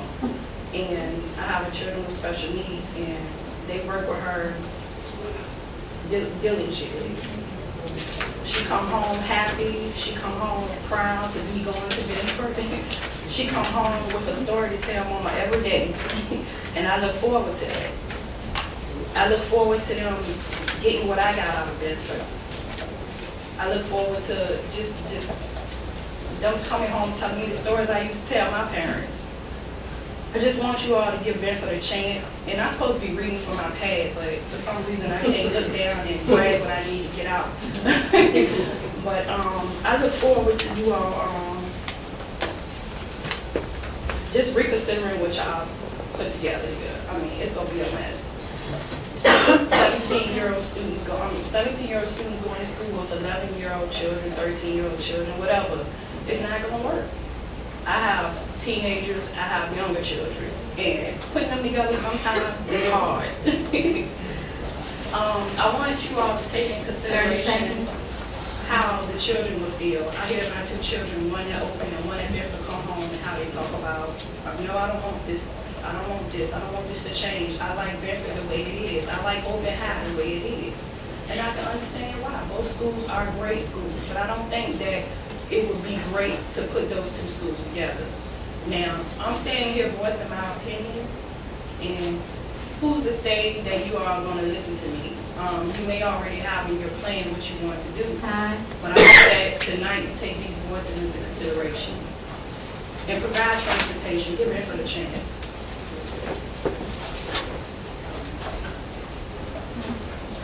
Good evening to you all. My name is Eric Bonkowski, and I'm a parent of 3 children who are in RPS, including a 5th grader who is zoned for Binford and would be enrolling there next year, depending on what you all decide. And I want to first commend all of you. I think we all share the opinion that yours is not an easy job, and I thank you that you're aboard with the commitment to make hard decisions for the good of all the students that you have been elected to educate. We've heard tonight a lot of people talking about a failing school.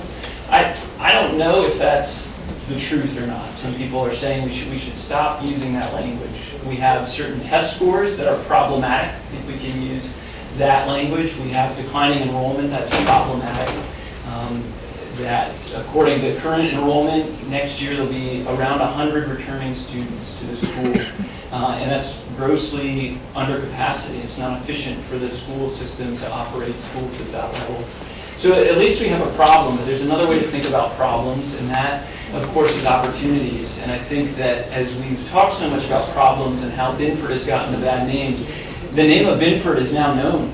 It's talked about a lot, and I think there's an opportunity here for effective change to come to the school that will benefit every student. I don't know a whole lot. Everyone's talking about buses. I don't know a whole lot about the situation we're in. I don't think buses alone are the solution, because my hope for Binford is not just that kids will be bused to Binford, but that kids will be walking to Binford, that my child will walk to Binford, that kids will ride their bikes to Binford. My hope is for a community-based school that's good for the Fan and surrounding districts, that does become a school that students from all over the district want to opt into. I'm concerned that the approach of a magnet program, of any of the options that are listed, will not serve all of the students that you all have been elected to educate.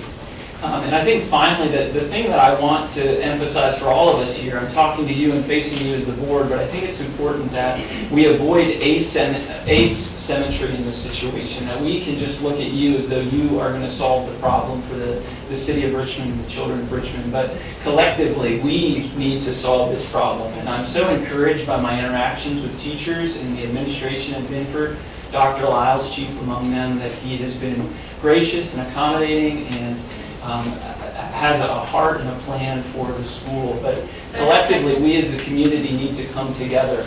We can't look to you all only to make hard decisions and to have the fortitude of character to improve Binford and Richmond Public Schools. All of the community, we as residents and parents, those who are in business, those who are in institutions like BCU, need to come together to make a better Binford. Thanks for your time.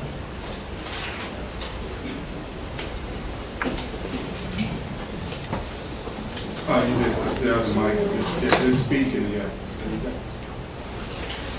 Good evening, Dr. Gadden, President Coleman, and school board members. I will be very brief this evening. I did attend several of your meetings dealing with this decision that needs to be made. And I will say that I disagree with all of them. I think we need to go back to the basics, how we used to be back in the 70s and 80s. There was nothing wrong with integrating arts in every school. Every child needs the opportunity to have art in school, music, drama. Those should be the electives anyway. Now the College Board Spring, I'm gonna go through each one of them. That's great. That'll be good for an after-school program or build up upon internet programs for the children. IB program, I disagree with that. I know you have money that was supposed to be given, $500,000 for improvement of the IB program. If your IB programs weren't doing great at the other schools, why try for another one? Open High, with 6th through 12th grade, I will say again the same thing I said at your last forums. That just won't work. I am a person of the community. I will advocate for every child as long as I live in the city. I came from the city schools. I am that child that the children that people don't think that because they live in the zip code, because of the race of their skin, they cannot succeed. But I tell you today, I stand before you that I have succeeded.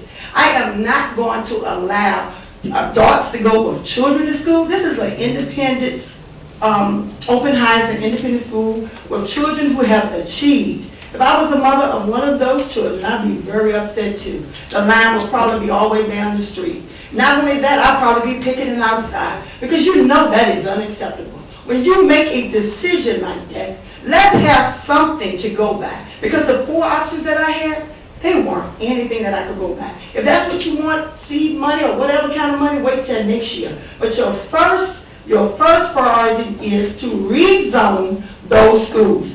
You did poor planning in the first phase 1 and rezoning. It's not going to be any difference in the second phase. The first phase must be redone over in order to put this together, or it's not going to work. I hear tell you today that this is not going to work.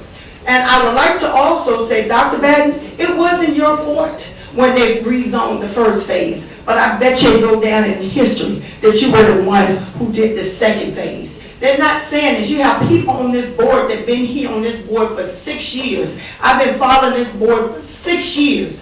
And I haven't seen one person stand up yet and make a decision for themselves. It's always a board 5-4. How you get a board 5-4 when y'all don't even think alike?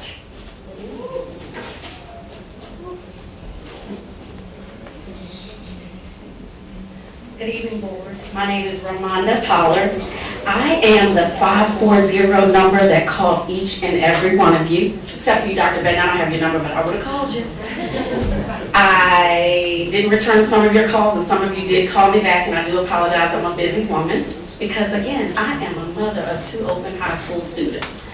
I'm not a great public speaker, but if I were a public speaker, I'd stand before you today and say, leave open alone. If it ain't broke, don't fix it.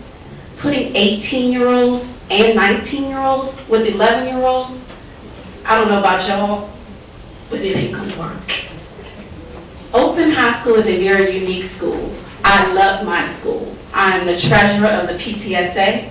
I served as vice president a couple of years ago. It's a great program.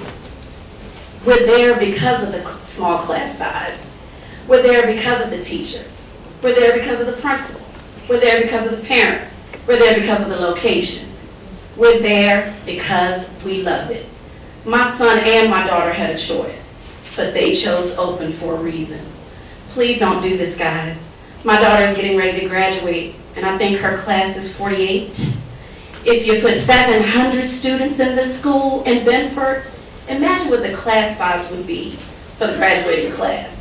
My daughter doesn't want me to tell anybody this, but I will tell you that she got accepted to an awesome university down in North Carolina.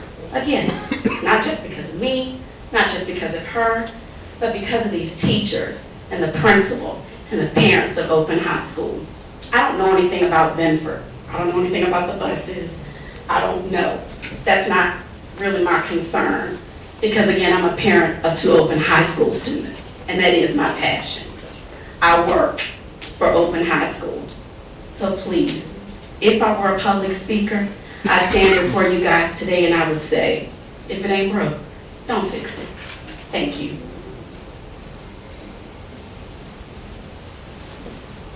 Good evening. My name is James Thomas, and my daughter goes to me. I'm asking all of y'all, do you know what a blessing is? Benford is a blessing to my daughter, who has special needs, who I fought for, walk up here every week, checking on her to find out if she's eligible to go to Benford. Since she's been there, this is her first year, she had increased and learning and everything. Maybe because of class sizes, I don't know. Maybe it's the teachers, I don't know. But it's been a blessing. And she's not in that school zone. We have to get up 6 o'clock in the morning to bring her to school, to be on time. I'm just asking y'all, please do not do this. And like again, I said, she's a special need. What is she doing, a special need with an 18-year-old? She's only 11 years old. Thank you.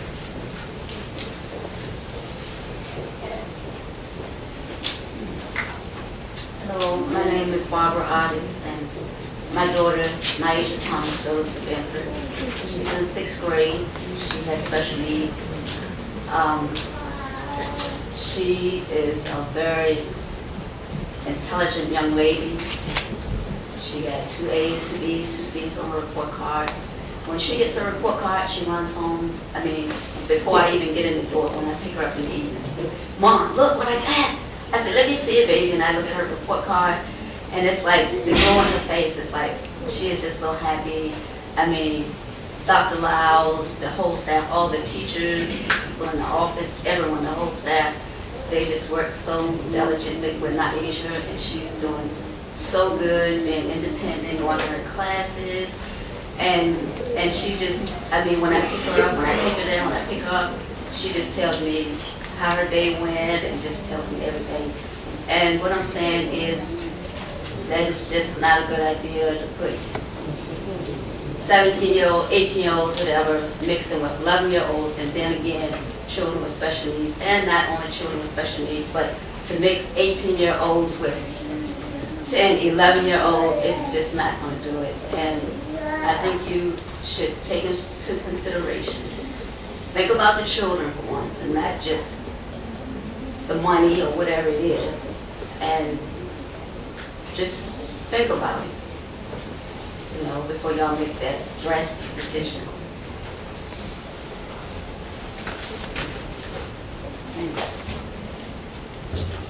Good evening.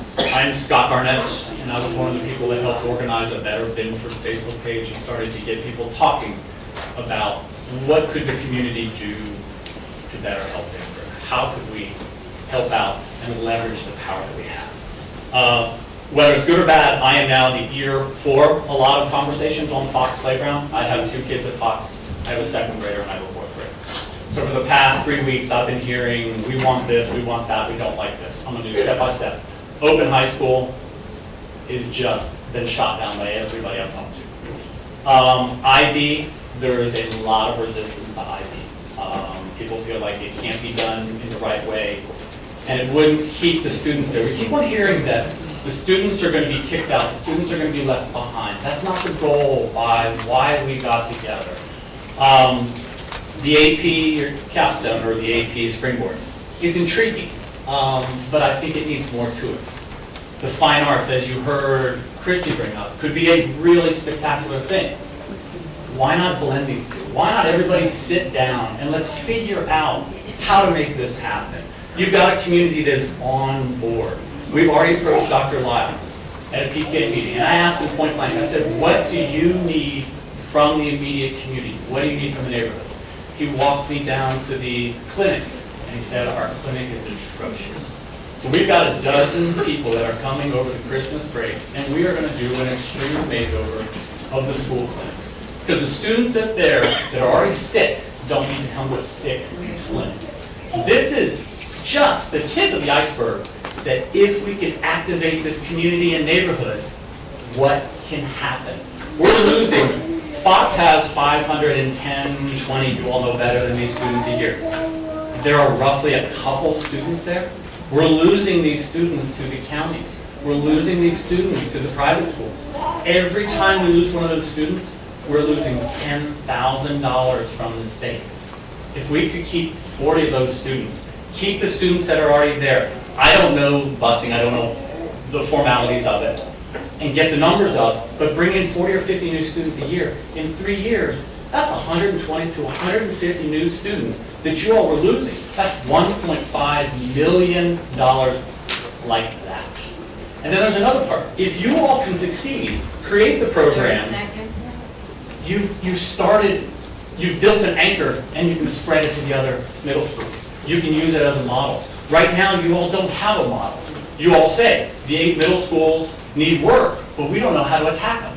Pick your lowest hanging fruit, grab it, fix it, replicate it, and we can provide for all these students. If these new programs came in, and 10 out of the 200 students at Binford benefit from it, you're already ahead of the game. Thank you. I believe I saw a student that was turned away who wanted to speak. Do you still want to speak? Sure. Talk about it.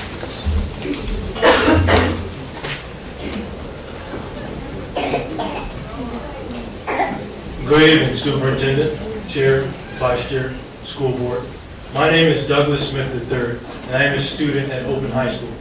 From 2001 to 2006, I attended Patrick Henry Elementary School before it was closed down. I cannot and I will not allow Benford or Open to be closed down or relocated.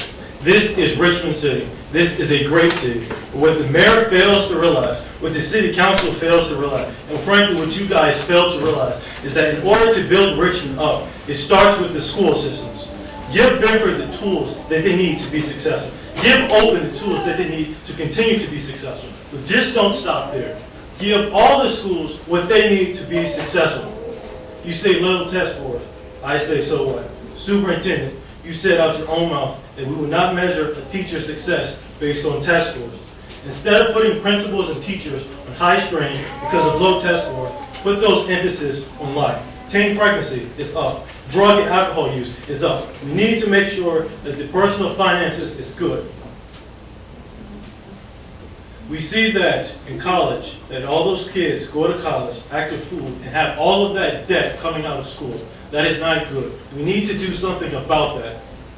School board, I hope you make a right decision on what to do. I hope I can see you guys on Thursday. Thank you.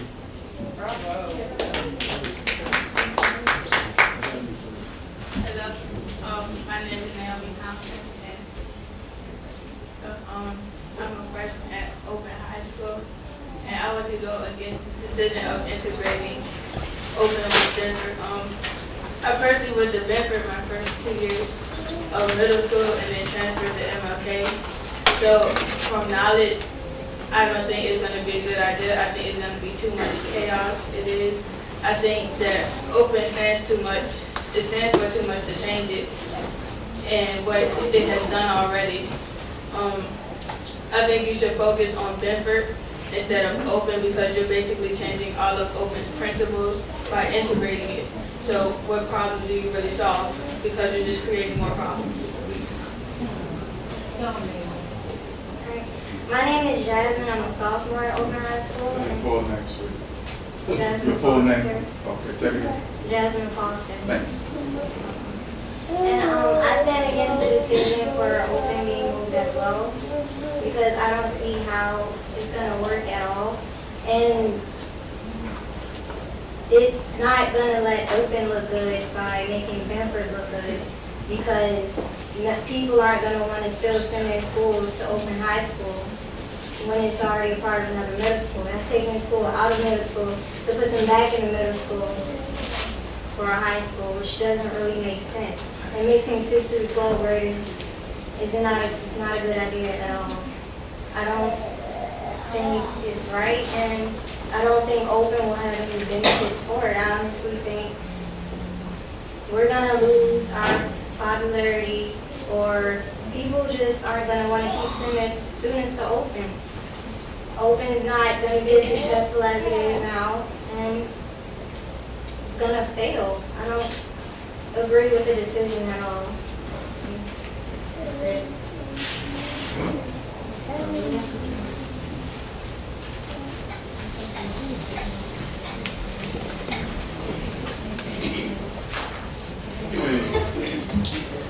I want to thank everyone who has spoken to us tonight on public information, and we appreciate you all taking the time to do that, come out and speak to us. Madam Clerk. The next item on the agenda is item 3.02, receive for action a recommendation to add Daniel Gray to the Richmond Public Schools Education Foundation.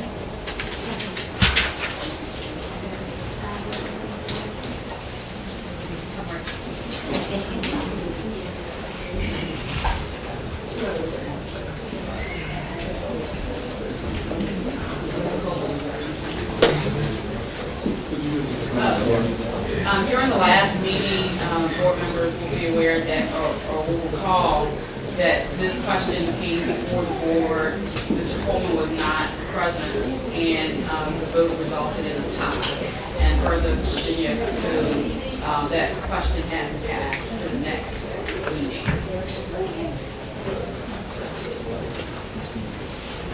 Mr. Chairman, Ms. Vaughn. I do not want to be out of order. However, I do have, if you want to allow us to have a few minutes to speak on that, I would like to.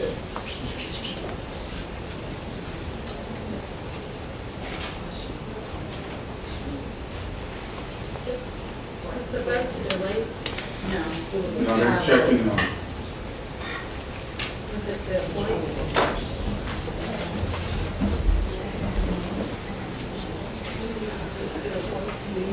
I believe it was part of the discussion was to delay, and then ultimately, I believe there was a motion to vote on the name.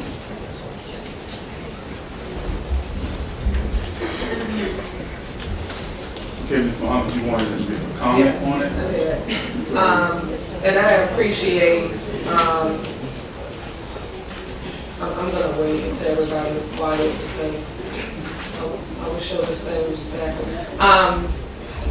The reason why I wanted to make a comment is because I think the gentleman's resume is impeccable. His resume was not the issue. His background was not a concern for me. The concern for me was that we received a late email with his information, and we did not have adequate time. I'm speaking for Sean. I can't speak for the other three who voted no. But I voted no, and I want this to be clear, because I do not expect myself to receive pertinent information such as that in the 11th hour and then make a recommendation or vote. It's not fair to us that information like that we have to vote on, we get in the 11th hour. And I believe I made that statement at the last meeting. So do I think that he is qualified? Absolute qualifications was not an issue. Is that when information comes to us, it has to come to, and people are expecting a vote, it needs to come to us in a timely fashion. It might have gotten to us, and to you or Ms. Larson in a timely fashion, but we as a board, I did not pull that document up until 10 minutes before the meeting. And it was not in my email until late, so I didn't have time to read it. So I'm just asking professionally that we be mindful, that's all I'm asking, of when we send out information that we are expected to make or have a vote on. Thank you. On response to that, Ms. Muhammad, I take full responsibility as chair on the times in which you all are to get information, and we will continue to work at doing better and making sure that happens. And I definitely believe in making sure that you all have what you need before you have to make decisions. And so I appreciate your sentiment. And again, in my, I think 2 more meetings and 20-something days left as chair. Well, at this point, we want to continue to improve. So, and I appreciate that, Mr. Norman, I really do. All right, Ms. Little. I think I need to correct the record in looking at the documentation here. The meeting that this issue came up in was your second meeting in November, which is November the 17th. And there was a motion to move this issue to your next regular meeting, which would have been on December the 1st. However, your last meeting was not a regular meeting. This is actually your regular meeting.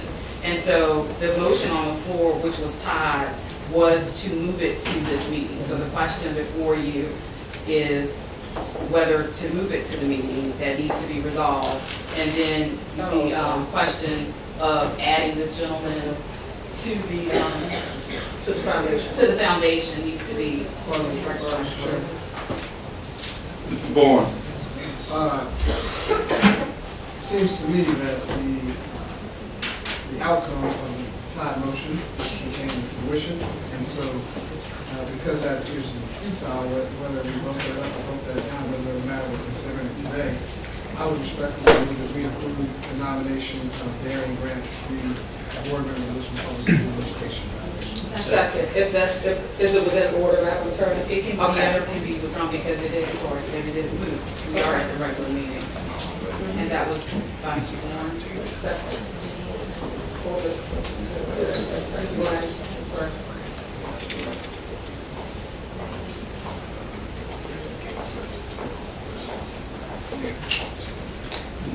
You can go ahead and be the clerk. In the absence of the clerk, she stepped out to check on this. The motion made by Mr. Bourne and seconded by Mr. Sturdivant was to add Darren Grant to the Richmond Public Schools Education Foundation. Roll call vote. Yes. Mr. Sturdivant? Yes. Ms. Gray? Yes. Mr. Bourne? Yes. Ms. Taylor? Ms. Harrison Holman? Yes. Dr. Jones? Yes. Ms. Pinkney Epps? Yes. Ms. Larson? Yes. Mr. Coleman? Yes. The vote passes 8-1. Thank you. Mr. Sturdivant? Turn on clerk. Madam Clerk.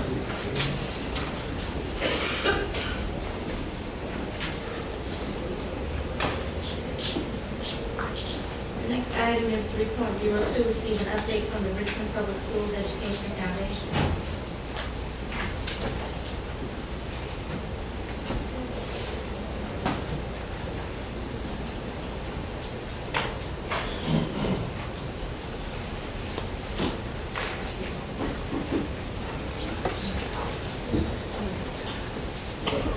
Good evening, Mr. Chairman, members of the school board, Dr. Bedman. My name is Brendan McCormick. I chair the board of the Richmond Public Schools Education Foundation, and I want to thank you for the opportunity to give you a brief update tonight on the impact that we're having on the programs in the schools and the opportunities we've had to raise funds to do so. The Richmond Public Schools Education Foundation, for those who don't know, I know many of you have served on our board, was basically restarted in 2009 when the decision was made to hire an executive director with the goal of increasing our impact on fundraising. A program that had existed previously within the school system, among another group of priorities. By hiring an executive director, the previous board and members of the school board hoped to increase the impact on fundraising and impact the support for innovative programs within their public schools. And I'm happy to stand here tonight and let you know that we've achieved that objective. Our mission is to raise and manage funds, make strategic program investments, and to serve as a community liaison for donors who are interested in supporting the public school system. We are set up as an independent nonprofit organization. We're governed by our governing documents that were approved by this prior school board, as well as our board. Our goal is to partner with the school district to improve student learning and achievement, to prepare these students for success in college, career, and community. What our bylaws and articles of incorporation state is that the board of trustees is responsible for the day-to-day operations and administration of the foundation. So our board of directors works, in compliance with federal law, IRS nonprofit law, state law, as well as the existing governing documents to ensure careful accounting, transparent reporting. We work to support the long-term strategic planning of the foundation. We do so in conjunction with the superintendent, and we do so in conjunction with the chair and vice chair of the school board. The three of those individuals sit on our board as non-voting members. They are in attendance with our meetings. They collaborate with us in our planning process. This is our list of other board members. You can see we have a good mix of business experience, legal experience, as well as nonprofit and academic experience present on our board, and that helps us execute all of our responsibilities. The vision that the folks who decided to hire an executive director had was to result in an increase in funds and an impact on the programs. I am pleased to say that since 2009, when Adele Johnson, our executive director, was hired, We have significantly increased funding from about $200,000 to over $1.7 million in our last fiscal year. So we are very pleased with those results. I'm going to turn things over to Adele Johnson, our Executive Director, who will tell you a little bit more about the programs that we are supporting and the impact they're having in the Richmond Public Schools. Good evening. Again, I'm Adele Johnson, Executive Director of Richmond Public Schools Education Foundation. So glad to be here with you tonight to talk about our progress over the last several years. Our focus is in 3 different categories: student success, teaching innovation, and also post-secondary learning. We work with Richmond Public Schools to identify needs in the schools, and then we raise money to support programs that address those needs. In the next slide, you'll see that we have 3 primary areas that we raise money and then spend money. So the first one is the temporarily restricted pass-through, which is highlighted in blue, which is a little over $500,000. Temporarily restricted programs, which is the largest amount, a little over $700,000, and then the unrestricted operations is $137,000. So this is the area where we raise money and then we spend it in those areas. On the next slide, you'll see the different program areas. So last year, we spent most of our money with the Math Teacher Academy, and I'll talk about all of these in a few minutes, followed by Middle School Renaissance, and then we had some other programs, mentoring and reading, student-to-student, teacher grants, and then the scholarships. So on the next slide, we'll talk about Math Teacher Academy, and this is professional development for 60 teachers. It started last summer in August with a 2-week session for all of the teachers. It was done by Carnegie Learning, and they talked about various different areas of math. And then that was followed by a year-long program where math coaches were engaged, and those math coaches helped to help the teachers to look at how they were teaching math. They observed them, they modeled for them, they also provided support. They had one-to-one coaching sessions with the teachers. They had monthly seminars. We also purchased items for the teachers' iPads. Every teacher got an iPad that was preloaded with math programs, and then they also got math manipulatives. The outcomes we're still working on. We evaluate all of the programs that we fund, and we don't have a complete evaluation on this one yet, but in our anecdotal information, I can tell you that the teachers felt supported. They were glad to be able to introduce new tools and techniques to students. We have 3 schools that showed a significant increase in math SOL scores. I know that we can't say that it's all due to the teacher participating in this program, but we certainly hope that it did indeed have an impact.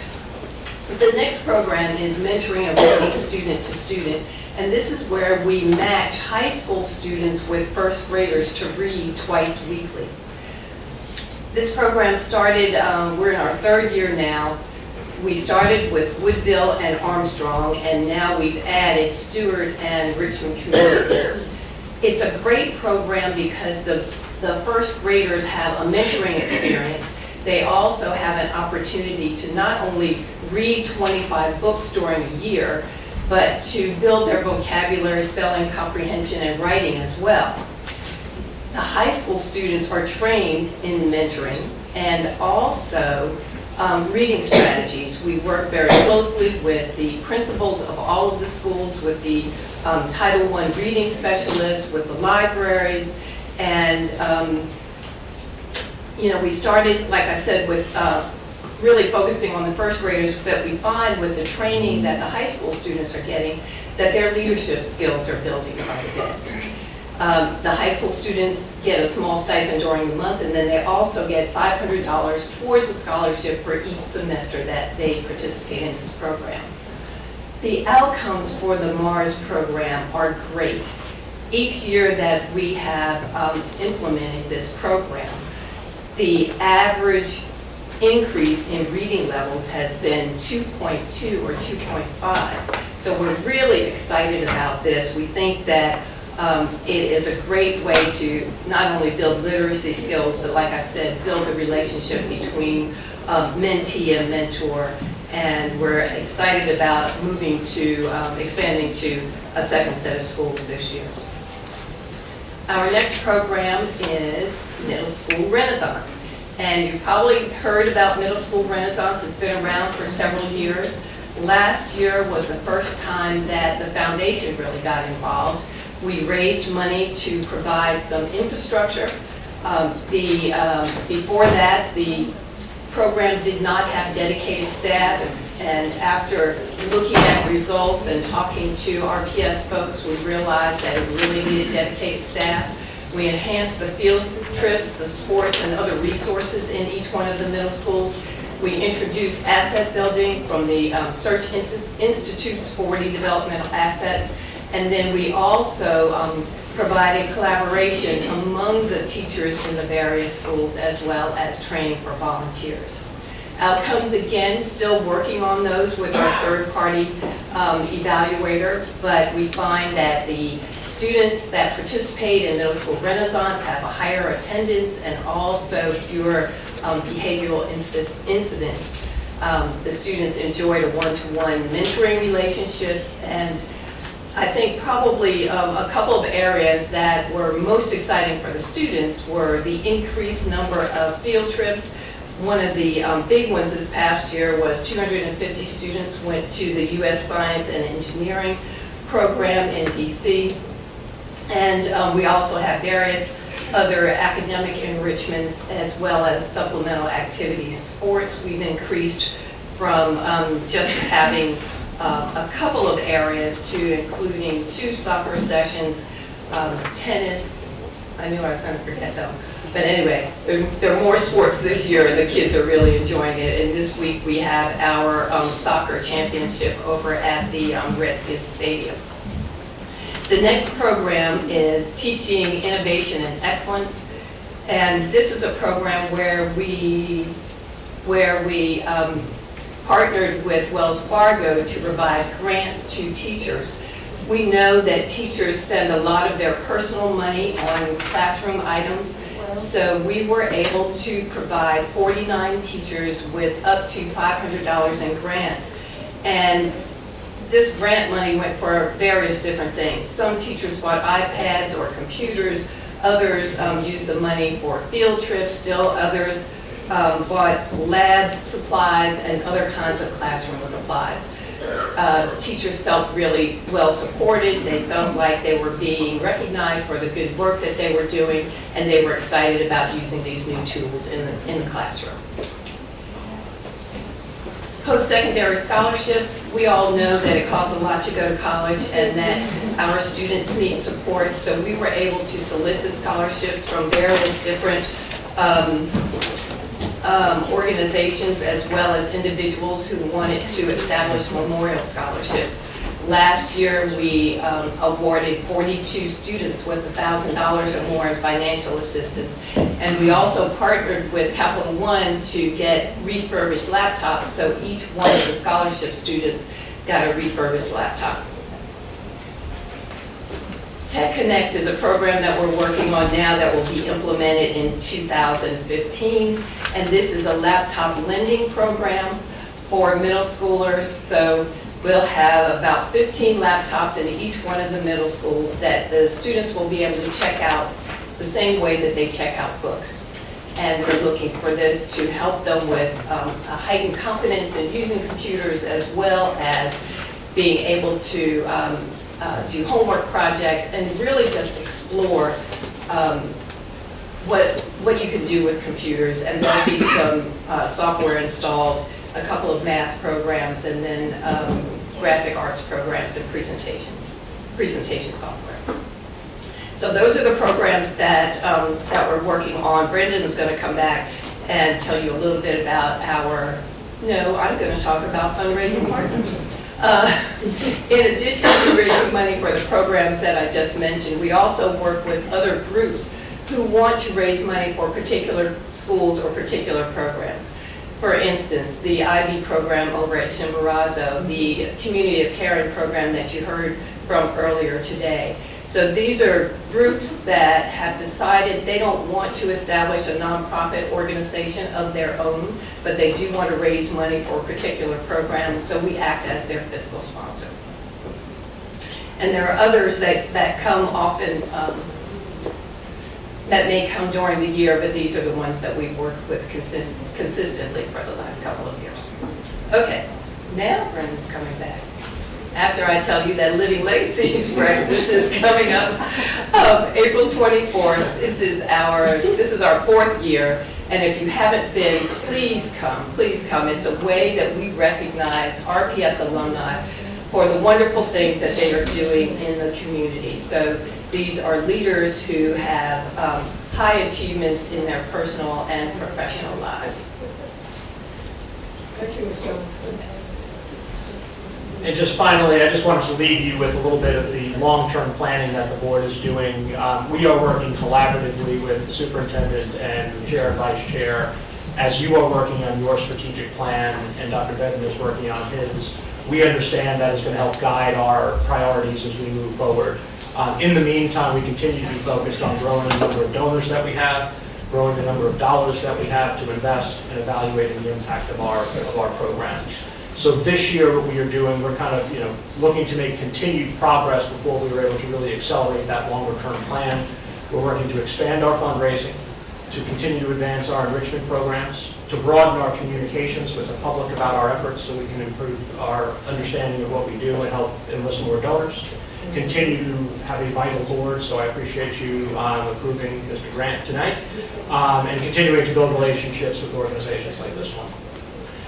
We will take whatever questions, and this will be a great slide to leave up as it's our pitch that we make at the end of every presentation for additional support from the public and from others, so we'd be happy to leave that up, and Adele and I will take any questions that you might have. Okay. Great, thank you for that presentation. Just a couple, clarity on the Community of Caring. Did I understand Mr. Scott to say that they're their own nonprofit, so that relationship is changing? Yes, I'm sorry, that is correct. We worked with Community of Caring for the last probably 3 or 4 years, and they did submit an application to the IRS to become an independent nonprofit organization. Monies haven't transferred over yet, so we still are their fiscal sponsor for the time being, but that will change probably in the near future. Okay. And then potentially you might have another organization maybe move into that slot. And I say that because is there an opportunity within the different communities, for instance, in the 9th district, if we've got a substantial amount of funds that have been raised to be used in those schools, would we be able to partner with the foundation? Certainly. Okay. Certainly. We have a very easy, I think, and simple process to partner. We like to have a written agreement just to make sure that everybody knows how the process works. But in addition to the 5 that I had up there, we also work with others who have short-term projects. Like a couple of years ago, we had a gentleman who wanted to raise money for students to go see The Lion King. So we acted as their fiscal sponsor for probably a 6-month period. But yes, we would certainly welcome working with others. Fantastic. And just one more. The 42 students that get the $1,000 scholarship, I think? Yeah. Was that representative of the students that are doing the mentoring? Do those two equate, or are they separate? It's a separate program, but the 42 does include the students that are mentoring the first graders. Okay, fantastic. Thank you. All right, hold on, before we have any more questions, our student has to leave. Let's give her a round of applause.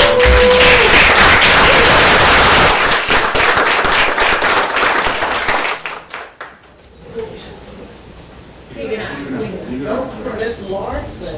Okay. All right. Okay, thank you. Mrs. Sturman.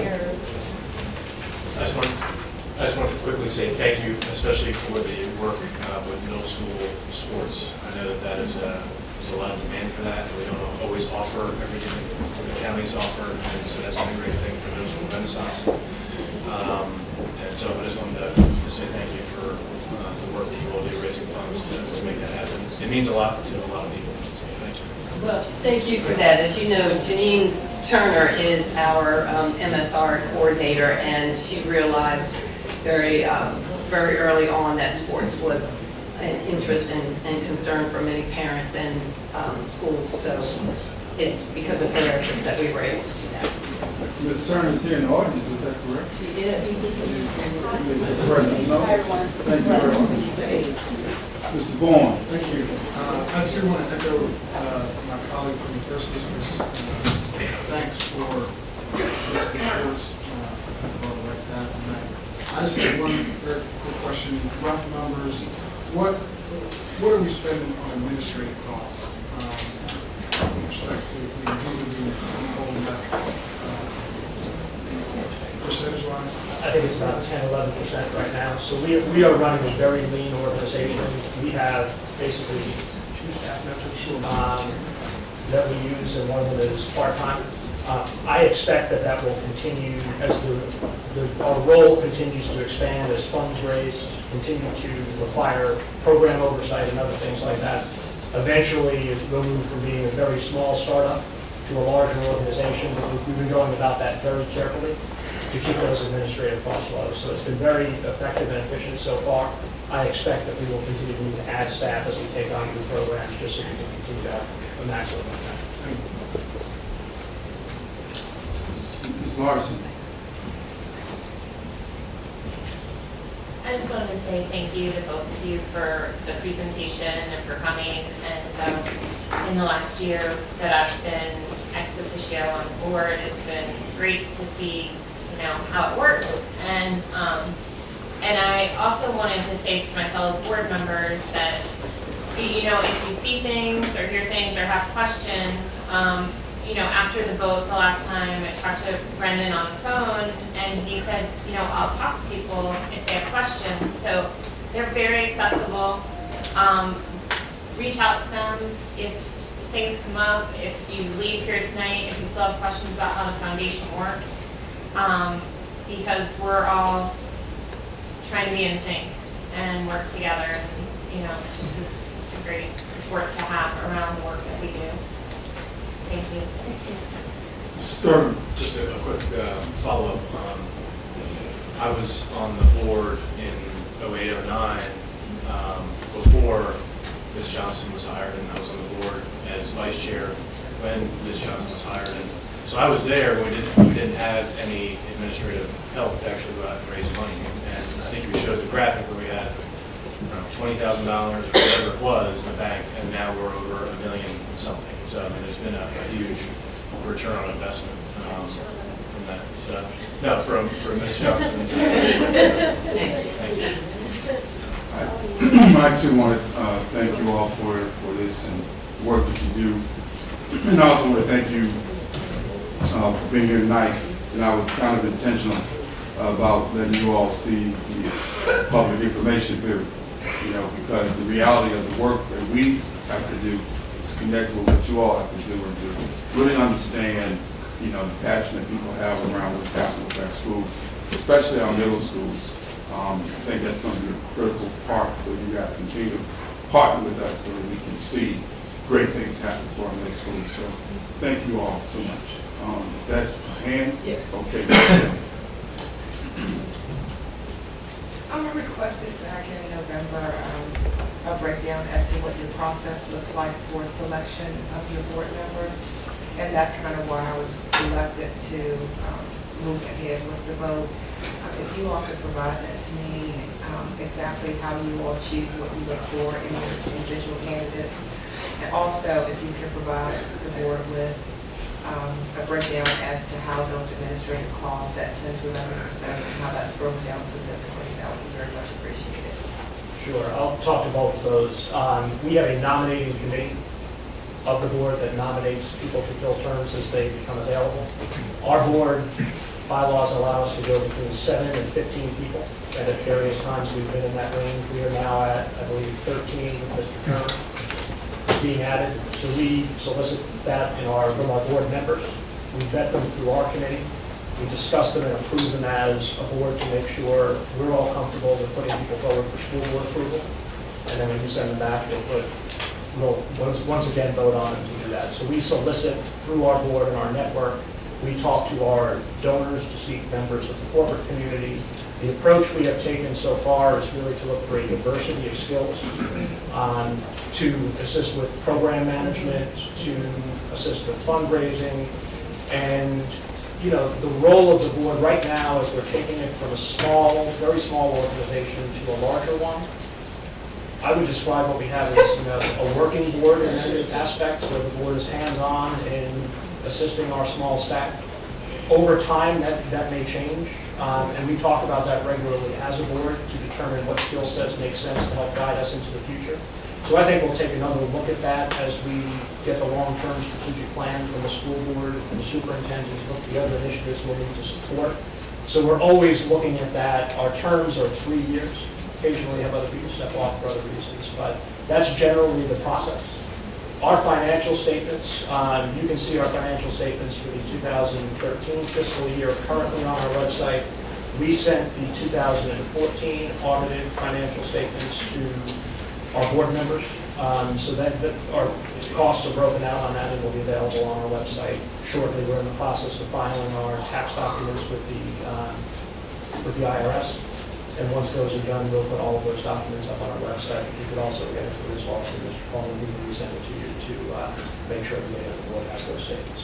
Okay, and just as a point of clarity, I'm still not getting a clear picture as to what your outreach is like, because I'm just not hearing it in my circle as to, how you extend yourself to different professions, whether it's BCU or different various organizations around the city. So maybe Are you talking about from a board standpoint? Yeah, exactly, from your board, from that standpoint. It's primarily done through our members of the board, through donors, through the corporate community when we're looking for people with specific skill sets. So your members, you're meaning they're like personal circles, their personal connections? Exactly. So we use that network to start. Included in that conversation are the non-voting members of our board who have the ability to offer members. We also work with other donors, other individual donors who have occasionally been involved. So we put it out through that network. Is it perfect? Is it? But that's what you're looking to expand upon, to widen that outreach, to give the outreach. Our primary focus with outreach right now is to raise funds. Okay. That's the primary. Over time, right now, we've got a couple of openings on the board, so rather than do a giant push and say, we're missing skill sets or something like that, I think the better time to do that will be when we have more clarity around the longer-term strategic plan, because at that point, it will help us assess what are the skill sets we need in the longer term. For example, if we decide to significantly expand scholarship programs, there's been a suggestion that an endowment might be one way to do that. If you're going to invest money, you would want to have some skill sets on the board to help oversee that. So that would be a skill set right now that we would look at and say, well, gee, it's missing, so let's go find a board member or more than one with that specific skill set. So I think that right now we're in pretty good shape. We feel like we've got a good mix of board members. We're looking for a little bit more corporate experience and big donor connections to big donors. Which university do you currently have represented for your board? We have Rosemary is a adjunct at UCU. J. Sargent J. Reynolds, Sargent Reynolds. and then Dr. Torin is with Hampton University. Okay. I'm just wondering, because I'm just trying to get a visual of per se, the HBCUs that may be able to come in and deal with this particular population that we have in RPS. So maybe I just need to take a closer look at your list, but I would definitely like to see more diversity in that selection process. I think we have a very diverse selection process, and I think the diversity of our board members, I think if you take a look and see the members of our board, it's a very diverse group in terms of both their mix of experiences. Maybe I can come into a meeting in the near future and just get an idea for myself, because it's kind of hard to get from the perspective of my two colleagues and to actually get a visual of what that looks like. So if you all could just let me know when the next meeting is. Be happy to. Definitely come in and see for myself. You're welcome. Thank you. And again, the financial statements are all public, we share them frequently, so they get our monthly financial statements as well, so Excellent. that's all available, we have to share. Thank you. Okay? All right. Thank you all. Thank you. Thank you. Next item is 3.04. Receive an update on the Bedford Middle School recommendations.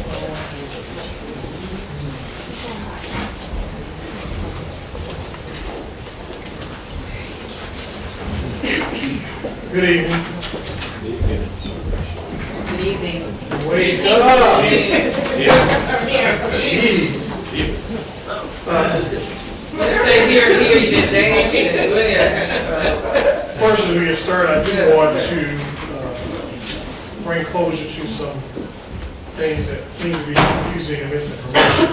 One is I want to make it clear to, I hope the board realizes, is that the work that we're doing is, there's an effort to work on the entire system.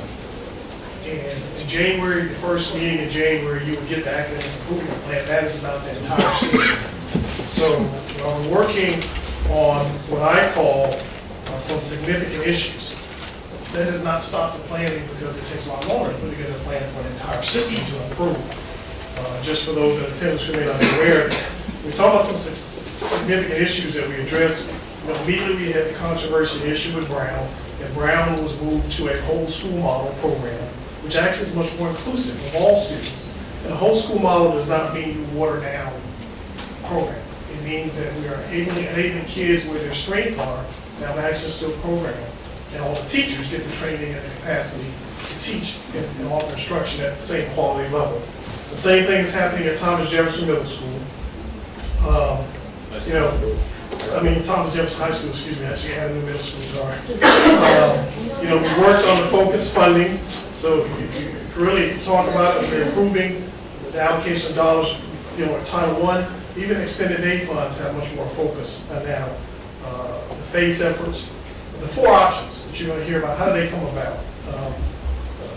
2 of them have research-based backdrop, 2.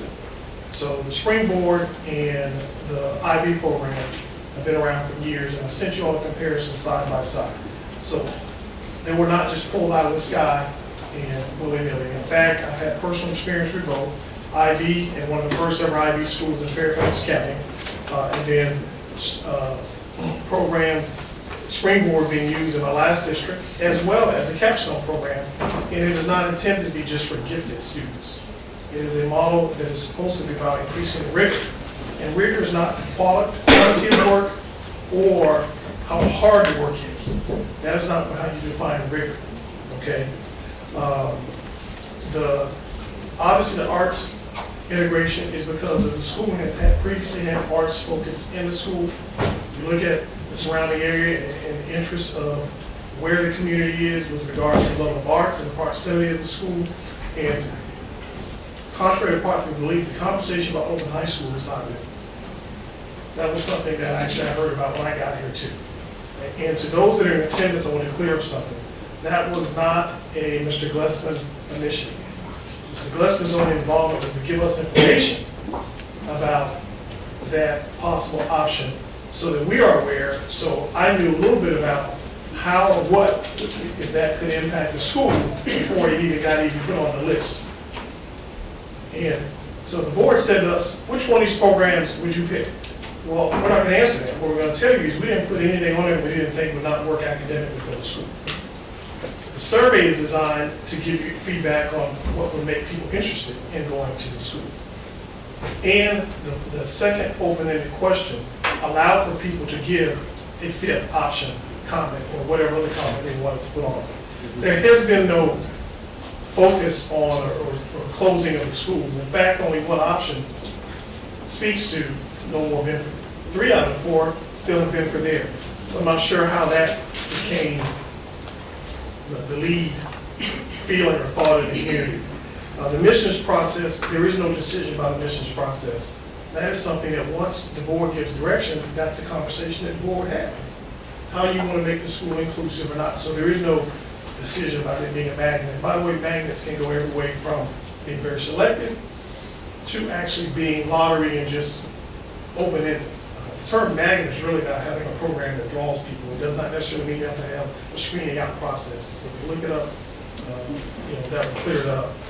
I'm confused about the 6 through 12 conversation because you actually have a school that you want to approve that's 6 through 12. There's 2 schools. Okay, so that already exists in Richmond Public Schools. Dispersing students versus grandfathering, that would be a board conversation. Administration does have an opinion on that, but we haven't gotten there yet to ask that.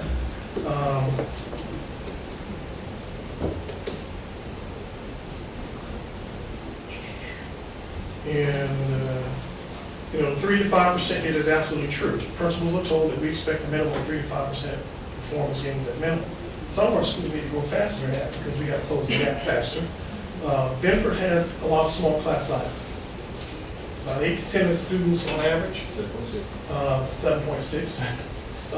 So as you know, part of the conversation, because we're spending about $600,000 additional, not $6 million, $600,000 additional on staffing. You also received information about the transfer impact that I asked the staff to pull in your Friday report that hopefully got you up to speed. Okay, with that said, gave us a task. We had a short turnaround time. I would say we're getting our money's worth out of K-12 Insight. I think they did a great job when you see the report given a short time period. The other challenge I want to remind you of is that they were very concerned about negatively impacting your big community-wide survey, having 2 surveys going on. So that was why the delay in launching this when they asked us to hold it, so that we don't create so much confusion and making this one have launched so close to the other one. So just why people want to know why it was delayed, it was because of their request. I had to trust their experience to make sure we don't influence and give you flawed data from the other survey that was going on. I do want to highlight a feature that they have, just touch on it, the easy low-hanging fruit, just to make you aware. One of the reasons we like using them is they identify anomalies for us also in their process.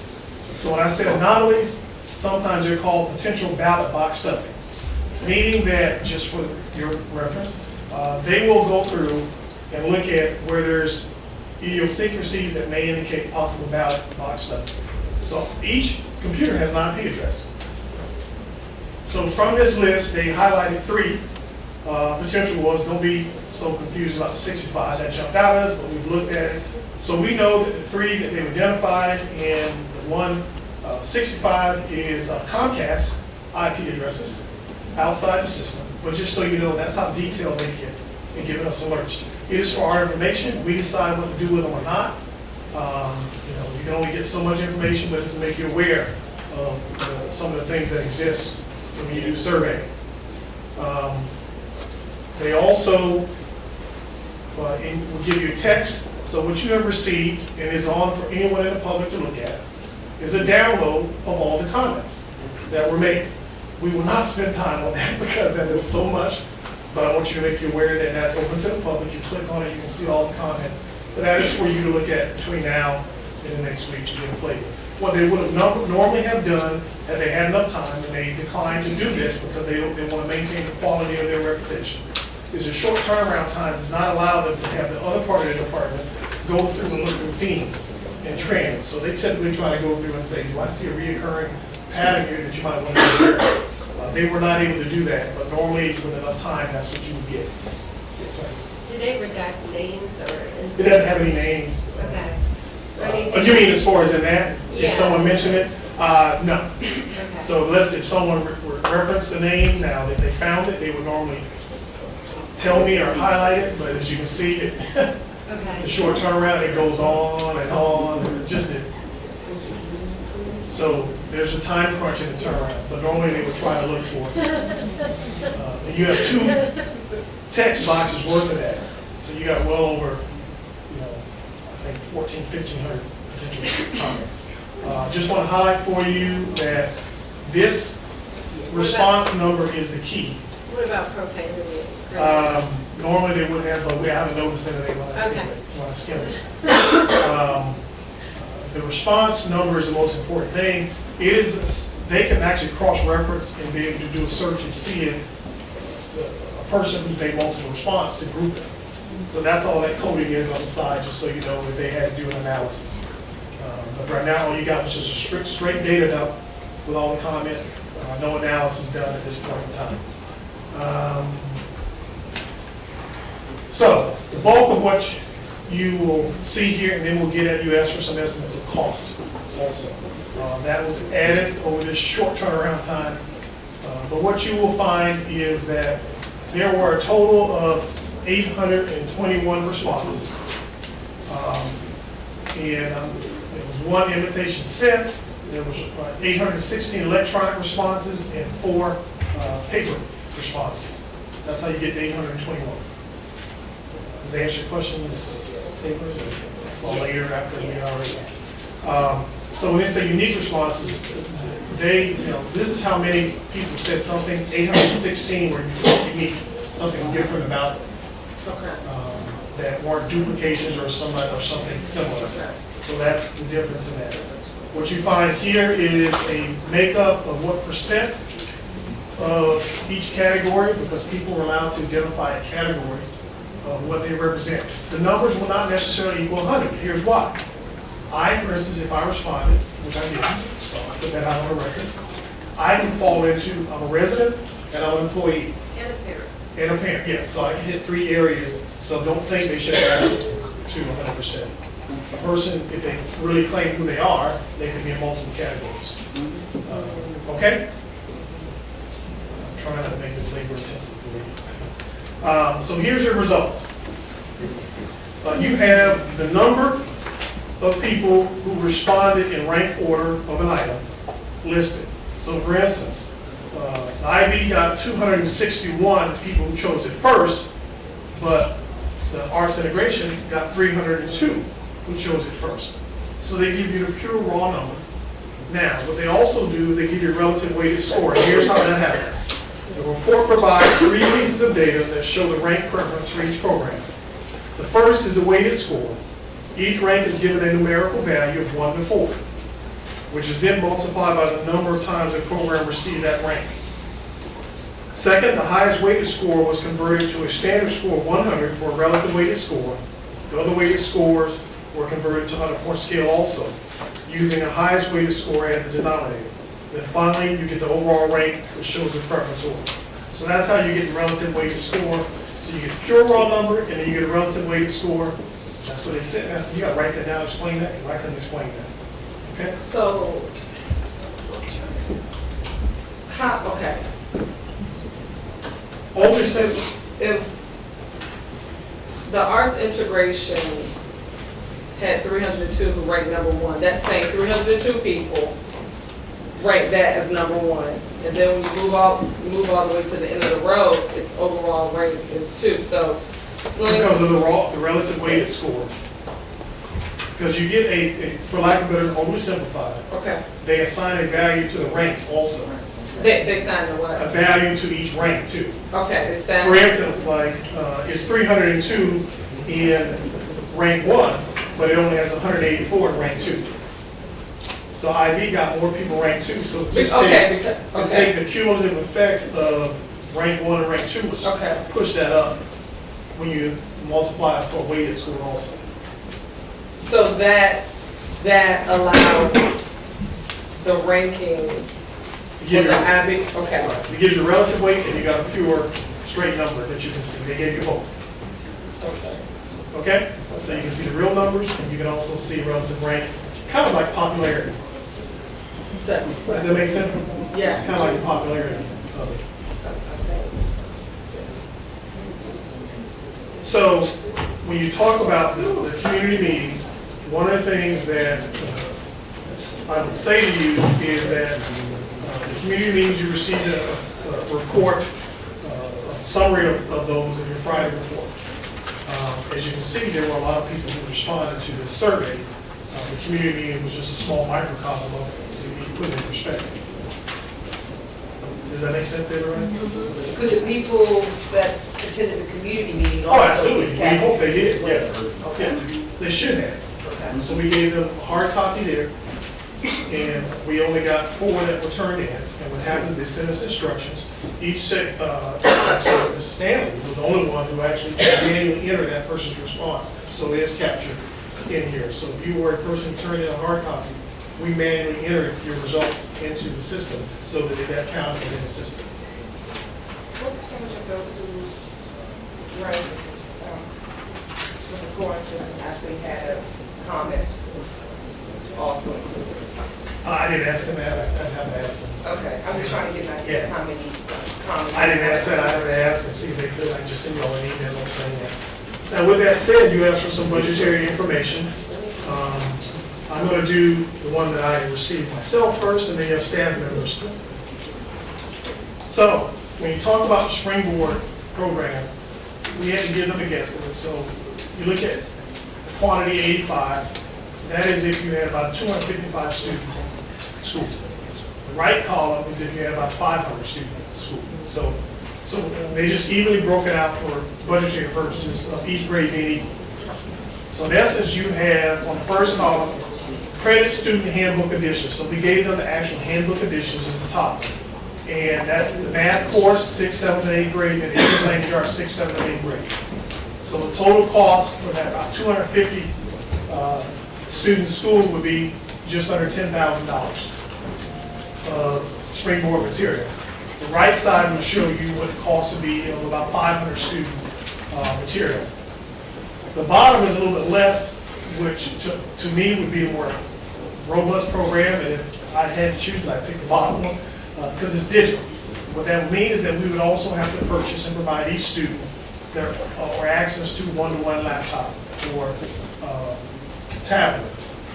Same concept, the cost for math 6th, 7th, and 8th grade, the cost for English 6th, 7th, and 8th grade. The left column being if it was about 255 students, the right column roughly 500 students. Then you'd have to factor in the professional development cost, which is counted on the bottom. And then we would also factor in the cost for buying the digital platform, which with the Chromebook would be about $300 per kid. So whatever number of kids are, we multiply that by 300, we'd even give you a budget line item for that. Then on top of it, we spend to buy the cards for the recharging stations for them to be plugged in and charged. We give you a concept. Professional development is driven by it's face-to-face, 24 teachers. The key to these programs are the work they do with teachers. The quality of instruction. It is only focused on English and math. That's the function of the Springboard program. It does not get into science. It does not get into social studies. So it's about math and English. It has been, studies have been done. I think I sent you all that information to have a high impact on the studies they've done thus far on Hispanic and African American student performance going up, which is why it was picked as one of the options. So again, using it in my last district, it was 70% Hispanic, for example. I'm going to another 2 people because they did it and I don't want to screw it up. Ms. Adams, try to give you some idea of the cost. I'm going to make sure you're going to have to move this around so you can see it, but it's in your slide about if you did an integrated program. I'm Christy Adams, the instructional specialist for fine arts, and so I looked at Pittsburgh with 500 students, 6th to 8th grade, so these numbers are based on that, and this is an approximate draft, of course. To include, I'm sorry, sweetie, to include 6th, 7th, and 8th? To include 6th, 7th, and 8th, yeah. For the arts program? Correct. And it's proposed to start this spring and summer because we would need training for teachers. So when we look at a group of teachers, about 8 teachers, to work on the curriculum, because there would need to be a curriculum written or decided on, at about $700 a teacher, $5,600. So that would take them into year 1, ready to go. It would also, if you look at the bottom line, $22,600, that would be spring and summer, because we would also offer or need professional development and site visits to schools that are actually using the art integration piece now, so that they can see how it looks and be able to implement it just like it's supposed to be. It will also include resource books, teacher guides, and things that will be necessary to start the program. Year one will be our visual arts year.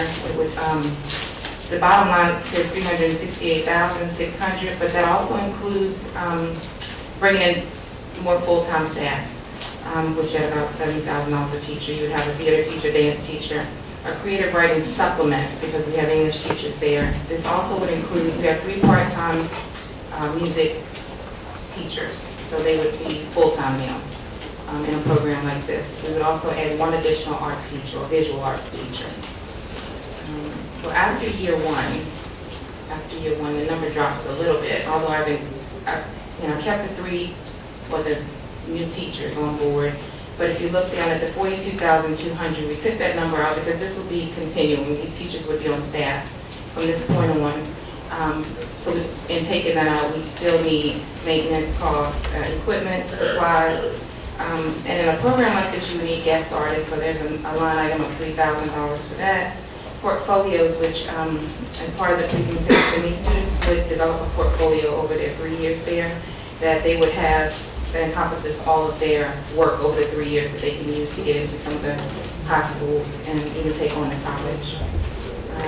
The technology for the first year will be a $10,000 budget and reduce every the year after that once we purchase the items. After that, it will be maintenance and software, and so that would reduce slightly.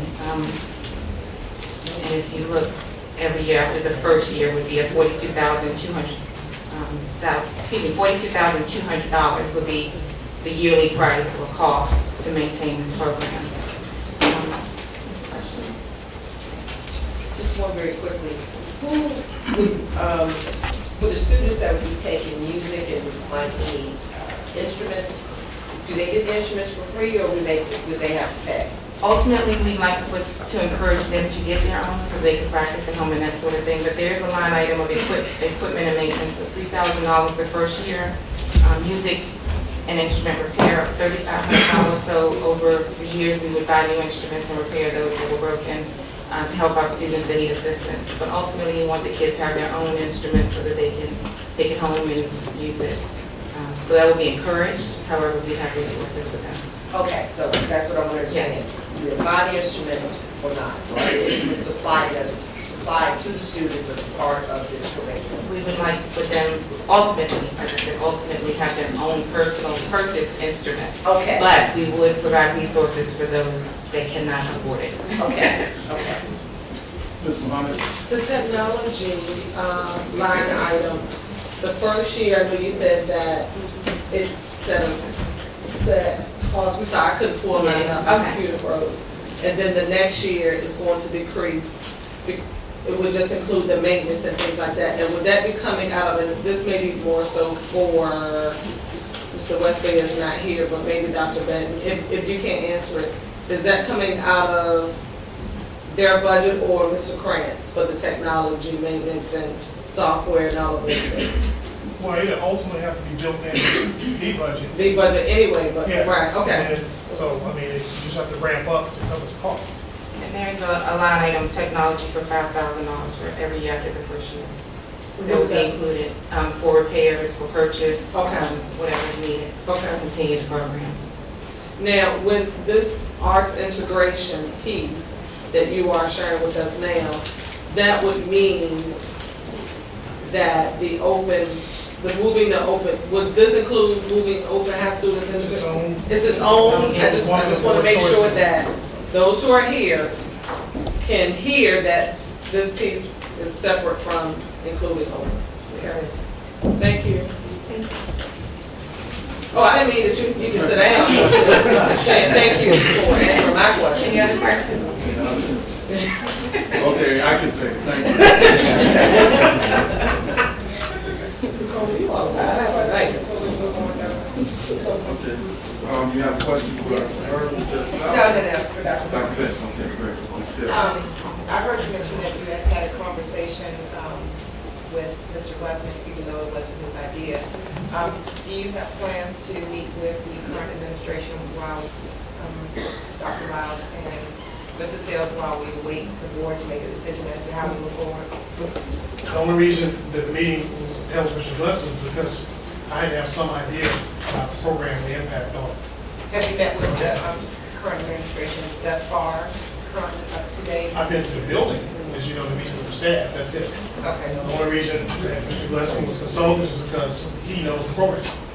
So we had to talk about what would be the impact on this program if we go out of staff. Again, I want to be somewhat aware before you throw something out, what could be the pros and cons of this action. Okay. So that was the only reason he was consulted. I just would say as a representative of Lynchburg that I would feel comfortable with the conversation being had, being that he's dealing with the students, so that we'll have an idea of how the school is moving forward, should the board choose not to move forward with any of the plans. I want to make sure that the resources that they need are in place, because it's my understanding that they have tutorial services that are provided through grants that are no longer being made available. And I just don't want anything on the table that's going to prevent those students from being as successful as they possibly can be. So if some form of conversation can be had to at the very least see what the needs are of those current students, that would be very much appreciated. And those conversations are held with all principals with their exec.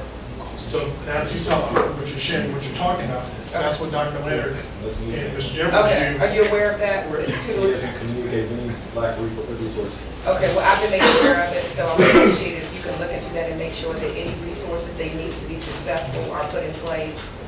And if you can give me an update on that, I would be very much appreciative. Thank you. Okay, Dr. Jones? Dr. Benton, this option here, the arts integration, does not impact core curriculum. It could either be supportive to it or independent of it. So, you know, you theoretically want, when you say arts integration, you don't want it to be just like staying on which place you go also. So you like some connection, you know, art can impact math. Okay. I mean, it absolutely can. I mean, you're talking about, it just does. Music, notes, or math. So I would say it's, you know, while you go learn to play and understand reading using musical notes, it does have an impact on math. And reading. Yes, on reading, yes.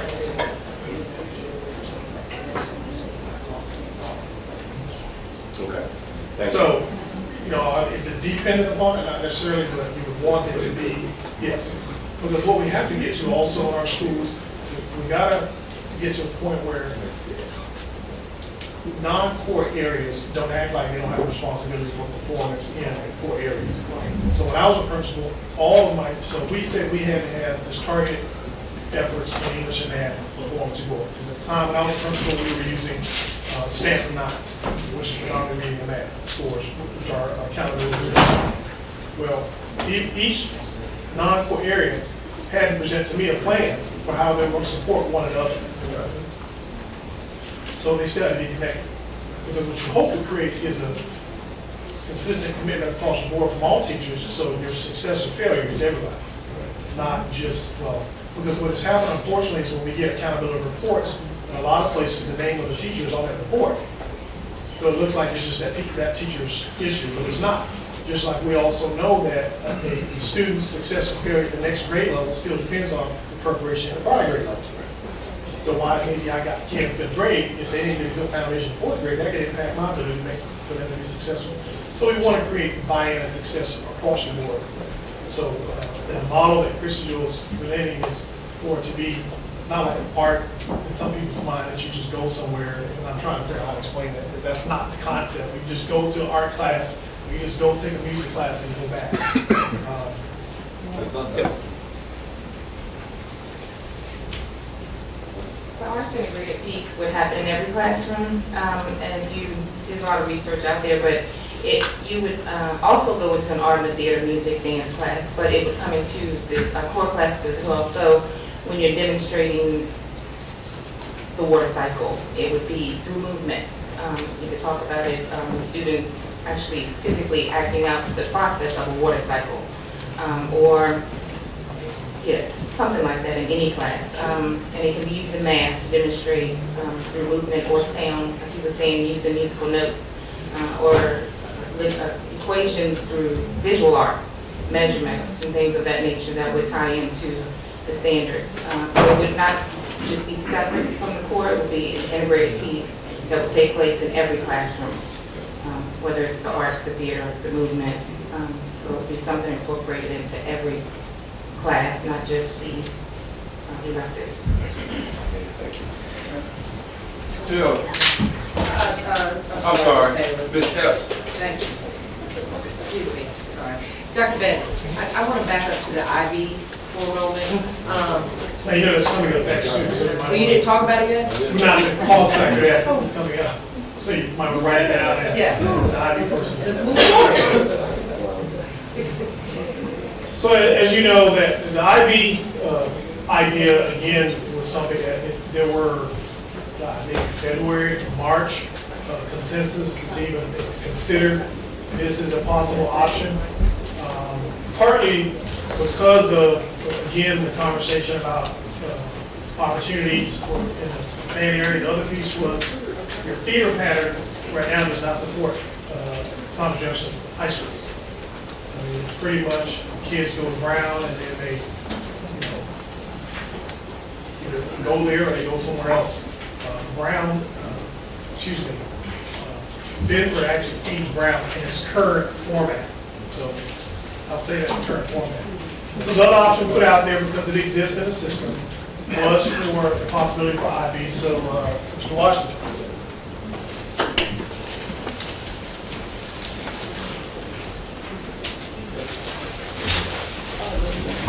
Good evening. My name is Anthony Washington. I'm an instructional specialist for gifted programs. It's wonderful to see you all again. What we're looking at is a proposed budget for the implementation of an IB program at middle schools. The majority of this is very similar to previous IB proposals in that IB is very strict in how they go about the process of authorizing a school. The first year, as you'll see, will be the consideration year. There's an application and a fee that's paid for consideration. You would also send the head of school to training during that year. You'll see the cost for all of the training broken down by airfare, travel, hotel accommodations, and meals. So those are things that we actually spend currently when we send the teachers to training. Those figures are ballpark, but they're an average of what we spend. Shuttle and meals one is almost exact there. When you look at year two, also in year one, you'll see two personnel considerations. And the only reason those are here and other things aren't is because those are specific to IB. IB requires there be a site coordinator in the building who is a licensed teacher who will monitor the implementation of the IB. So you see that there. And if we decide to continue to expand the IB programs, we have some conversations that there should be a person, at least a teacher, whose part of their responsibility is to monitor that implementation on the ground. I do work with the principals and the coordinators in all of our current IB schools, but a person who can dedicate their efforts to only that would be needed if we're going to look at expanding to more schools. In year two, we would begin to train the teachers, and this is done based on a number of teachers who will be sent to training. We start with MYP level 1 training, and all of the costs are associated with that. For that level of training, we do recommend that there is an on-site training done rather than sending all of the teachers in the school off to various localities around the country. We will bring a person in from IB to train them in that level 1 curriculum. Now, that's only an option for level 1 because that is the general IB areas of interaction, global context, all of those types of things. Any training beyond that will be subject specific, so you can't then do a group training unless we're able to get groups of 20 teachers for each subject and then actually host as a training site, which is a much, much more extensive proposition than we probably want to look at it within the scope of this. Year 3 is the actual year that you would submit your application and apply for authorization. You would have had to go through all of the training. You would send in a paper application to IB, which they would review and either determine that there are some matters that need to be addressed, which is actually their language, or some recommendations or commendations. So you would get that report back. You would have to attend to the things in that report and then actually have a site visit. And during that site visit is when the IB would come out, meet with all of the teachers, parents, staff, community members to determine how the implementation of this program is going and whether or not they believe that the program will be sustainable. If so, then you're able to go into year 4, which you'll still see training, very little level 1 training, much more training at levels 2 and 3. because we would assume, unless there's some attrition there, that the teachers have been to level 1 training, so we're just keeping up with the current trends and changes in IB by making sure we have teachers trained on a yearly basis, which is a practice within our program currently. The budget is for 6 years, because in that 6th year, you would have another visit from IB to ensure that what you said was going to happen in year 3 has actually been carried out. So that's why we go out to that 6th year, because from that point forward, every 5th year, you'll see a bump in the operating costs because you have to pay that fee for the evaluation to bring the evaluators here. There's actually a cost for them to review the documents and things like that. So the budget is there for you. You also see standard things. Curriculum writing would have to happen, books, periodicals, and instructional materials that would go with likely any proposal that you might hear, but those things are also necessary here. In the bottom of the document, you see authorization total for years 1 through 3. So that's to get us to the point where IB is giving us a decision as to whether or not we will be an IB school. And then you see years 3 through 6 and a total for the 6 years of operation. Because by most standards, by the time you get to year 6, your school is on solid ground and you'll be moving forward as an IB school. I welcome any questions you may have. Mr. Vaughn? The million and change, is that just to get us through the first 6 years, or is that every year? That's the cost. That's just through the first 6 years. You see an average operating cost, including those 2 salaries, of around $170,000 on a yearly basis. If you look at the colored numbers down under total. So there's colors at the top that correspond with the colors at the bottom. Those colors at the bottom are the yearly totals. Those are the ongoing costs? Yes. So you see year 2, 3, they fluctuate sometimes depending on evaluations and other requirements that IB might put out, but you're looking at about an additional of 170. This is third. I apologize if I missed this earlier. What's the number of students who apply for IB, but that presently we have to turn away because we don't have enough seats? In other words, what's the demand that we don't fulfill right now? For this past admission cycle, we typically have about 300 students who apply, of which we admit 75. There's actually some back and forth because all 75 may not accept. So we'll move further down that waiting list. But we had about 125 students who were qualified out of that 300 that applied. So if we could have taken everybody, there would have been an incoming class of 125. So that's, to answer your question. At the most, on average, 50 that we were turning away? About 50 students. But that number will change because you may have 15 students who decline admission and decide they want to go to another program or another school. So, it may only be 35 students, but a ballpark of 50 is probably our waiting list on a given year. Ms. Epps, followed by Mr. Bourne. Mr. Washington, so we could go up through if we get in year 3, they could come back and say, they can decline us in year 3, or? Year 3 is the first time you're actually able to ask whether or not we can use the name of IB and be an IB authorized school. So it's a 3-year process before they give you that determination. IB expects the program to be in place and functioning, and they'll come out and see how well you're doing. So they have a process of 3 years that has to be implemented in that way. So is there, when I hear you speaking about developing the curriculum, technically for the first 3 years, the children are they even in an IB curriculum? Yes, we would begin as soon as we have trained the teachers with instruction in IB, and that's exactly what IB wants to have. They want you to begin using the practicals and practices and principles, sending your teachers to IB training and implementing those things in a classroom. But they're going to monitor how well you do that before they say you can be an IB school. So it's not you're an IB school, go try IB. It's try IB, and then we'll let you know whether or not you will be authorized as an IB school. Okay, but this is my last one. My last one. I'm gonna let you do that, then I'm gonna talk to us. Okay. go Okay. ahead. Maybe lose my train of thought. Full IB. Do the children, everybody makes, I think Dr. Bennett kind of already spoke to this. With a full IB, it's just IB. If you're zoned, if you get in through open enrollment, is there any other, what's the application? In order for an International Baccalaureate to approve an IB school today, every child in that school should be receiving an IB education. There's no school within a school program any longer. But not all, according to what Dr. Benton is saying, I don't necessarily have to take all IB courses. Well, I can a la carte. there's a distinction between IB courses as they currently exist in Richmond, and our current IB programs, they're an accelerated course within that school. So when people say IB courses, they're talking about being an accelerated student in the IB school. And IB class is an IB philosophy, and every class in the building would be implementing that philosophy of being caring, cooperative, and living that learner profile and teaching through the global context. So it's a way of learning. Yeah, so it's a way of learning, but no, every child would not be accelerated just as a matter of course. Children will be accelerated in areas where they're prepared for that. Regular course. And they're in the process of looking at our entire accelerated program and how we do it. It's going through a review right now. Is TJ gonna be full IB? Yes, it's going to whole school. Okay. Whole school. I'm finished. Okay. Excuse me, colleagues. I sent you all an email earlier today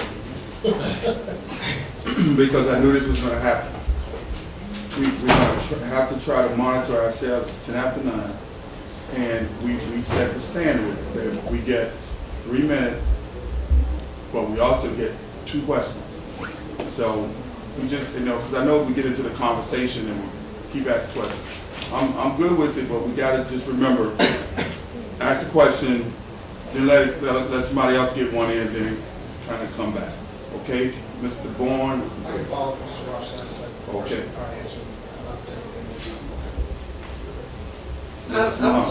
Thank you. I am totally confused as to what this IB, I thought I had it and now I'm just totally done. So I probably would need some additional tutorial session because my concern is that, and then I'll schedule an appointment with you and whoever you report to so we can have a courageous conversation, because if we are having accelerated classes for our students that are not quite IB, and we do that for 3 years, and that's what the IB people want us to do, and then if they come and say we're not doing it well, then we wasted, hold on, Mr. Washington, then we wasted 3 years. So I'm not convinced that that's a route that we need to go, because the leverage of doing it right is far less than doing it, it's far less than, the leverage of doing it wrong is greater than doing it right.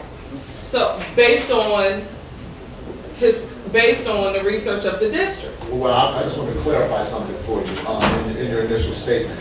All IB classes are not accelerated classes. It's a way of teaching. So it would be in every classroom from exceptional ed up through your highest, most rigorous math course. So it's the way you deliver that instruction.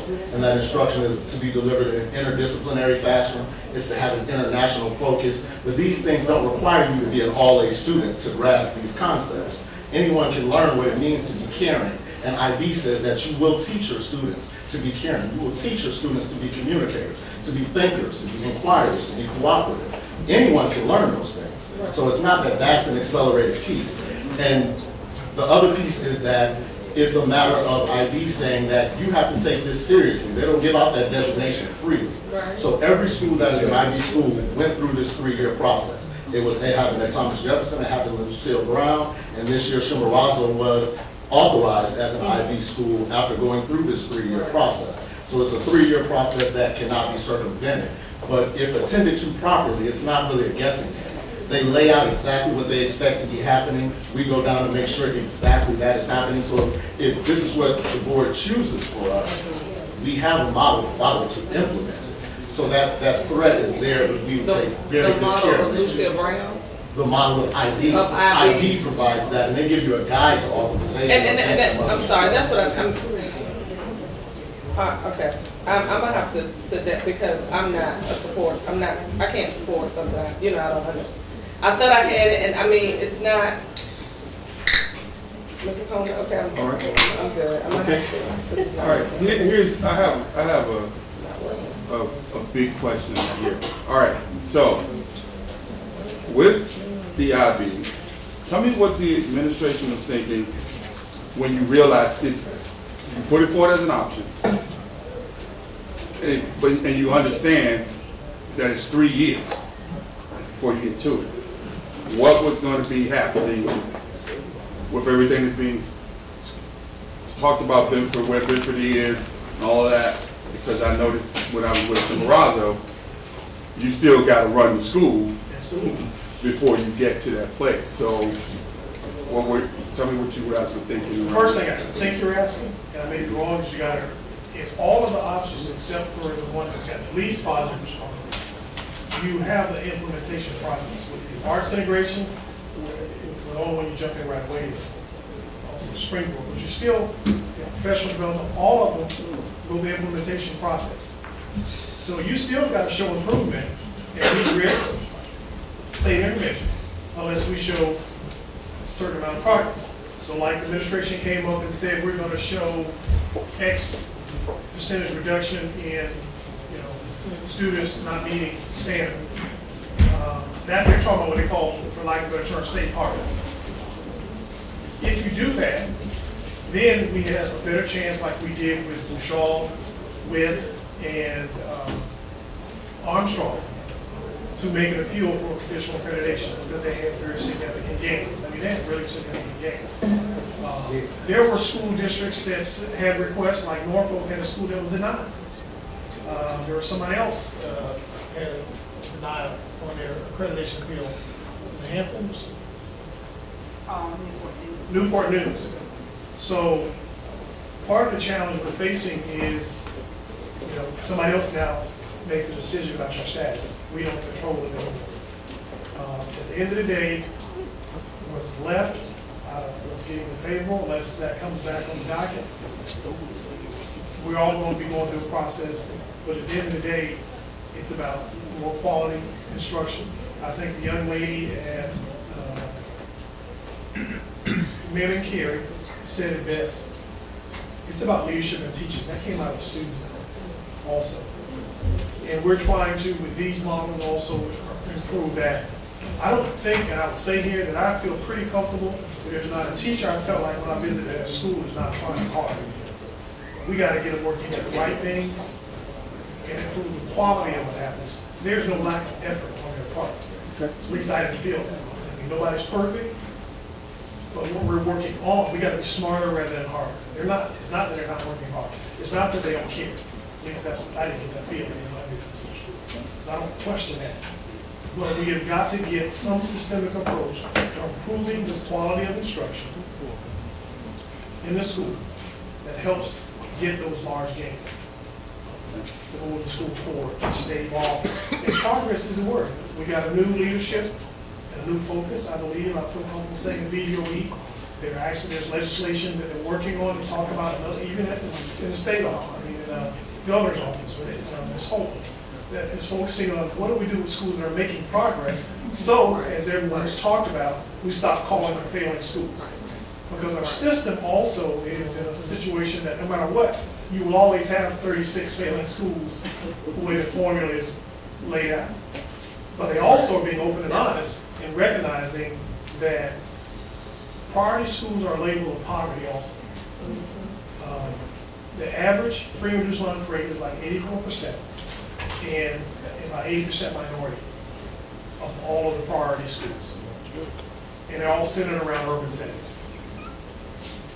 So we got to do something different. We also, what we're thinking is when we sat in front of the state, we had to defend Bouchard, Armstrong, and Witt. The point in question is, when are you as a local school district going to take action, take corrective action yourself? So we're also hoping that if we hit that point, that we're standing there again, we're able to say that we have been taking corrective action and let us stay the course of fixing it in-house before you, because honestly, they get too many schools that have to try to intervene and manage themselves. Or be a part of managing. They don't want to manage it. Is that a fair statement? I mean, so they want to be more of a help now. Okay. And they're focusing on outcomes now, all the way down to special ed and everything else. The whole language is not just checking the box and whether you have compliance. They got to improve the outcomes. All right. Questions around IB option? Anybody? I'm going to reach out to you, Mr. Washington.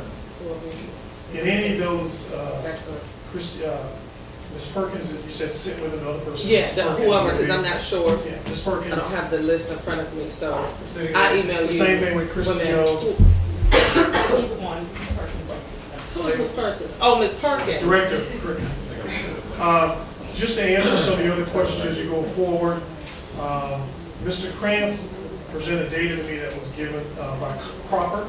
So we have an independent person that did our analysis of our schools, and they did a GIS. At the time, in October 10th, revised November 11th, the Census 2010 school-age population was that Benford had 235 11 through 13-year-olds based on the census data. Of that, 153 are what they classified as live-in. What they then share with us is that what at that time was 214 turned in attending the school. 80, we actually have a breakdown of where the kids are really coming from. So of that, 131 are out-of-boundary kids out of 214. 181. Yes. So you got 6 that are at Benford that would normally be at Bouchard, 4 that are coming from Brown, 7 coming from Elkhart, 28 coming from Henderson, 10 coming from Hill, 70 from Martin Luther King, and then 6 from Thompson. Now, the flip side of that is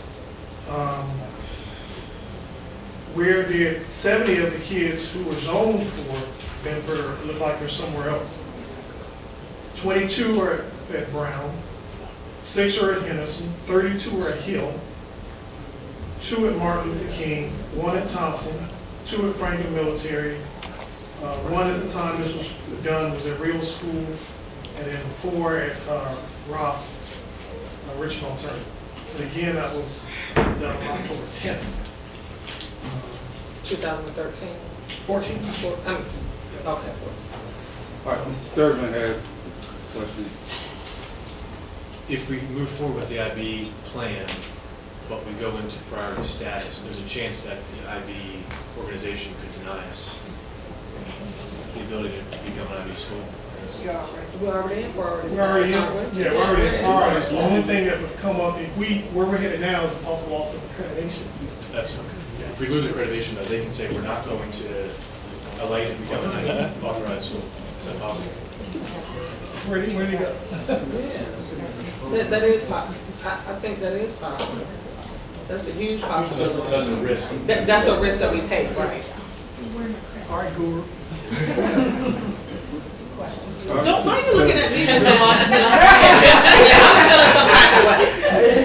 Those two are not going to be in our meeting. It's going to be me. If we lose accreditation at Binford, while we're moving forward with the IB plan, can the IB organization say we're not going to allow you to become an IB school? IB could deny you for any reason that they choose. Now, would that be the sole determination? Our accreditation status in the visit at Chimborazo was not something that they discussed, inquired about, or actually looked into. Okay. IB was concerned with IB. And if you're doing IB properly, their logical belief is that whatever status you're in, it will improve. So they were very concerned about how well you were doing their program, because that's where their faith lies. Okay, all right, Mr. Taylor.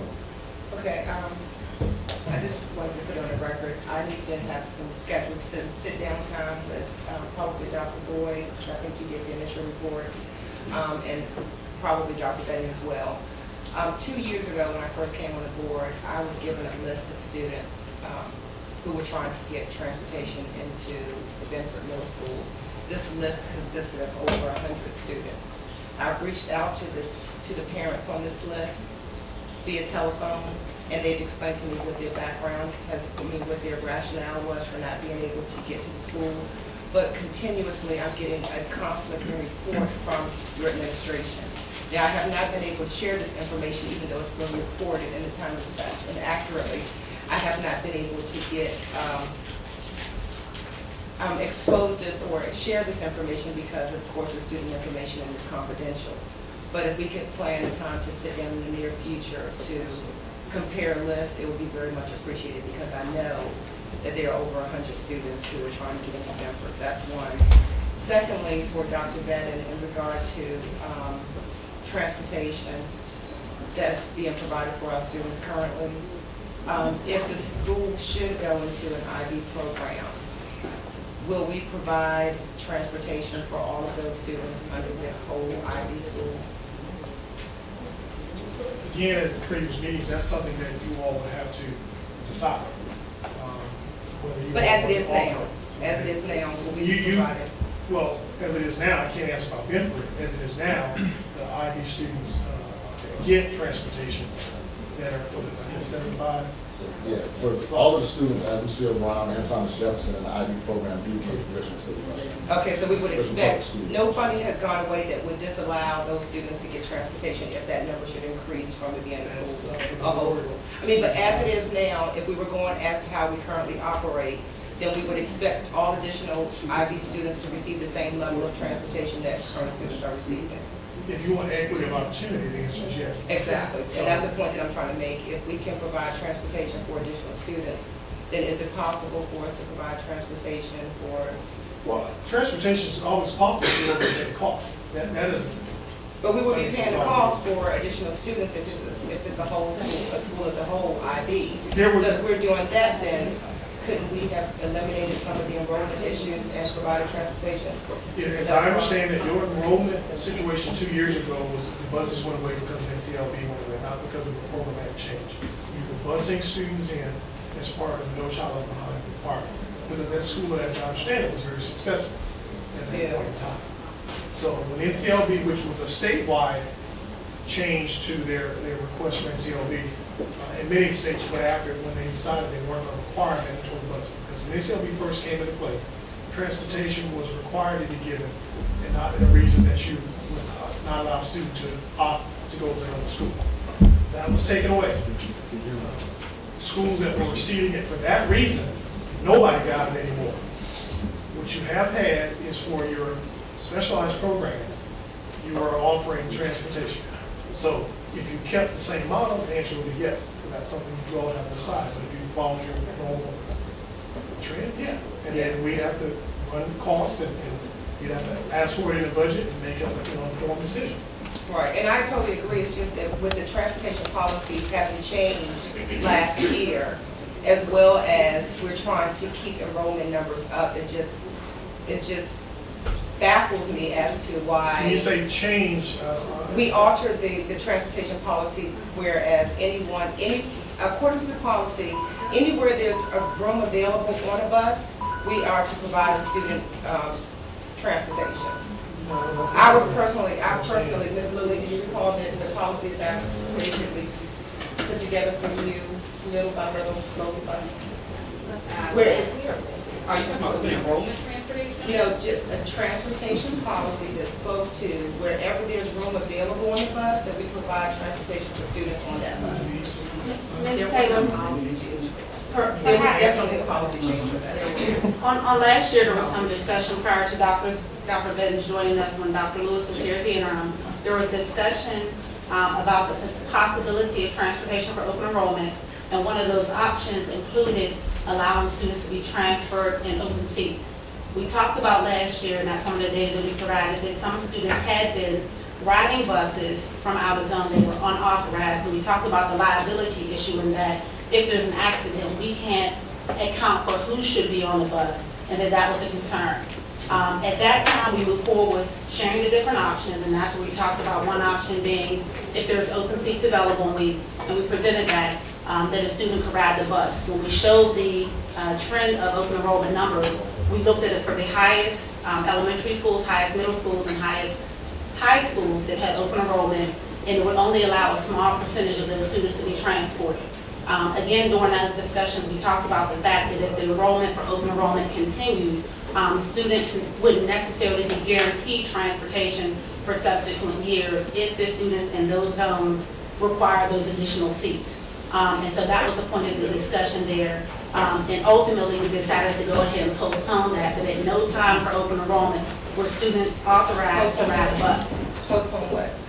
Postpone the decision of whether to provide transportation for open enrollment. Okay, so what I'm talking about. Excuse me. Yeah. All right, here we go. Ms. Taylor, you had stepped out of the room when I reminded us that we're still operating under our 3 minutes. Right, exactly. You have used up your 3 But minutes. just, let me just say, just to speak to that, there were several administrators who incorporated themselves into the conversation that I was having to have specific questions answered, and those questions to this moment have not been answered. So what I'm trying to figure out is, do you all remember specifically a transportation policy that was put into place? Now, post that, we had administrators who came and tried to delay that because they said that it would cause difficulty with providing transportation equitably to our students. But indeed, a transportation policy was altered and put into place last school year. Now, my initial question was, if we are providing transportation for IB students, whether it's a school in a school or a school as a whole, which is going to enhance the cost of what the district has to take on, then why, in heaven's sake, did we not provide transportation for the 100+ students who were trying to get into Benford when we would have much higher costs by increasing the IB programs throughout the district and providing transportation for all of those students, some of which you don't even have a need to be provided transportation. So why would we give the people who have the need transportation? And so that was when, so when all of these other individuals started coming forward, taking up the time and extending the conversation, I'm just waiting for it because I know what I put forward. And I put forward a new transportation policy, which Ms. Lilly refuses to speak to. But she was the one who walked me through the wording on the policy. Okay, Ms. Lilly? I'd like to speak to that for the record, and my recollection is not that a policy was passed by the board. I would have to research my notes to see if you provided any information to me, but Dr. Boyd's recollection of the process is what I recall, and the policy on the books with respect to transportation and open enrollment still remains that transportation is not provided for open enrollment. And the board never took an affirmative action, to my recollection, to change that. Okay, and again, colleagues, on this piece, critical part of this process tonight is that, like it seemed in this case, I'm sure the administration is totally open to speaking to us this week to give us clarity, to come back next week and have a vote and answer our questions. But at this stage, we've got to keep things moving forward, which is part of it. So, And just, if I may to you directly, it's very difficult to move forward. And just for the record, did everyone get the email about my situation with 15? Because I heard no response. Okay. I did. Okay, so your consideration on that matter would be very much appreciated. But when we have more questions, as we move through this process, and I know that this board couldn't possibly want to rush through a decision as important as this, but when we have more questions than answers, that's concerning. When we have over 800 surveys that we are expected to read through within a week's time, that's very concerning. And for that reason, I would like to put a motion forward to extend further conversation about Benford until January when we return back from the holidays. To continue this discussion. Again, I've sent an email about a situation that I have already on the books. This is a 5th district school, and I would appreciate my colleagues' consideration on that matter. I can support that, second that.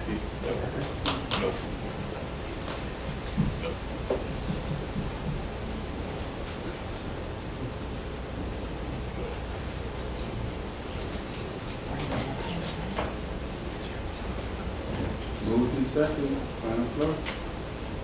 The motion was made by Mrs. Taylor to extend the conversation concerning Bedford Middle School until January 2015. It was seconded by Ms. Harris Muhammad. Mr. Sturman? Any discussion? Yes. Need, ask the administration, do you all speak to changing the timeline on this process? Any comment?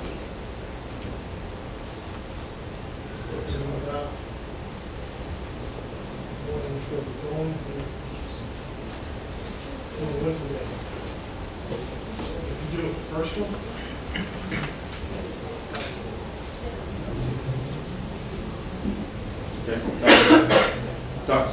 That was my question. That was your question, sir.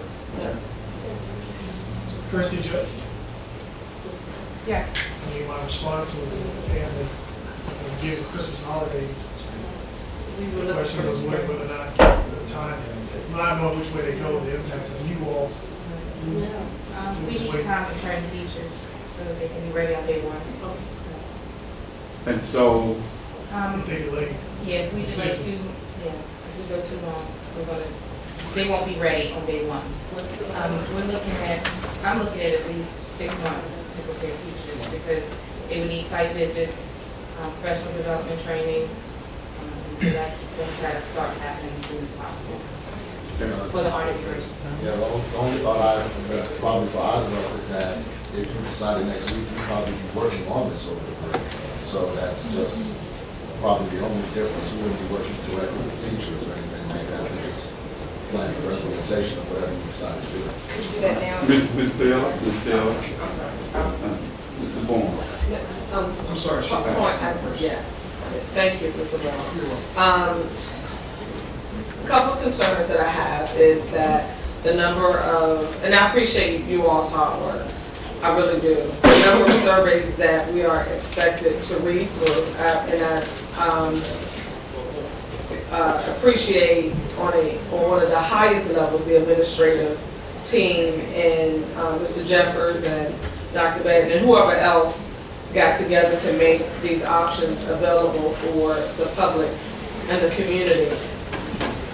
I don't know if we're going to be able to vet the number of surveys that we need to vet honestly and with a level of transparency, unless, you know, some of us, to be very honest, have already decided which way we want to go, and that's fine if each of us have decided how we're going to vote, that's fine. But I think that at least having the school board member here to participate in that vote speaks volume. So that is one of the reasons why that's another reason why I would like for us to consider voting on this in the first meeting we have in January. If it's not asking too much, and I want you to be honest, I'm more so concerned, not that I'm not concerned about IB, I just don't, Mr. Marshall, you know where my mind is with that, but with the art integration piece, I want you to be very frank with us in terms of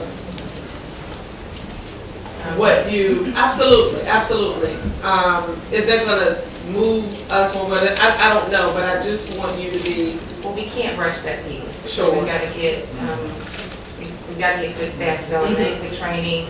We've gotta develop a great curriculum, and that cannot be done in a short period of time.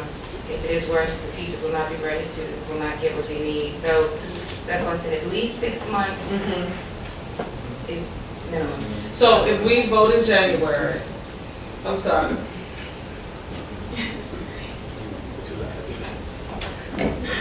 Thank you. Did you have a final thought? I did, Mr. Cohen, but you looked at me like you were a haze me.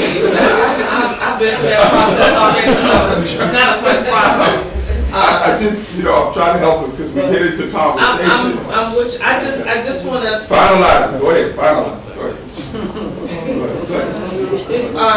If we really consider just moving it to January, where we can have the full vote, Ms. Taylor is pleading with us to think about moving it to January so she can be part of the vote. I think we should be able to do that. Thank you very much. Mr. Bourne. Thank you, Mr. Chairman. I certainly respect and appreciate all the thoughts that have been given here. And anybody that's known me for longer than 2 years, been on the board, knows that sometimes I get a little impatient. But as I've said to many others, the parents who call about these options, my impatience on this matter is appropriate. We are losing too many children to poor academic administration and provision, as well as performance. I don't believe we have any more time, any more days, any more minutes to waste with indecision. I think we've heard that training needs to happen. I think planning needs to happen. And what I'm afraid will happen is the same thing that I think caused a lot of consternation with the rezoning that we all hear about, and lots of people live accusations and innuendos about how that process played out. Was it perfect? Was it clean?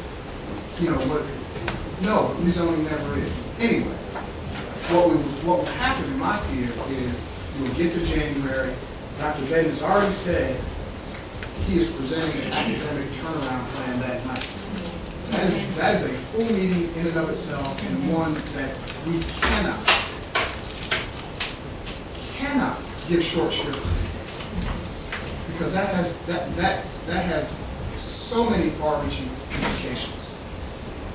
And so, as we consider our position on this motion, we all talk about putting the children first. Let's put the children first, and not wait. Let's act. We can reach consensus. We've got to move forward somehow, some way. If we whittle the options down to 2 or 3, I mean, we've got to do something. Because the status quo, doing nothing, is just not acceptable any longer. We've heard people talk about it was once the beacon of our middle schools. Well, prior boards, prior administrations failed those kids. And I think everyone sitting around this table is committed to not letting that happen again. And so to that extent, I think we have to make some forward progress. We have to allow the arts, that's the choice. We have to let the training begin. We have to start, working over the break. I mean, are there budget implications? We're going to hear the academic turnaround plan the first meeting in January, the second meeting in January, we get the budget from the superintendent. So it's not like we have, January is our month to get back up to speed from the winter break. And so I offer that respectfully, humbly, and I would just urge us to make some forward step progress before we take off for the winter break. Okay, so remind everybody, your time is up when we hear that. We have a call to question. We have a call to question. I have my hand up first.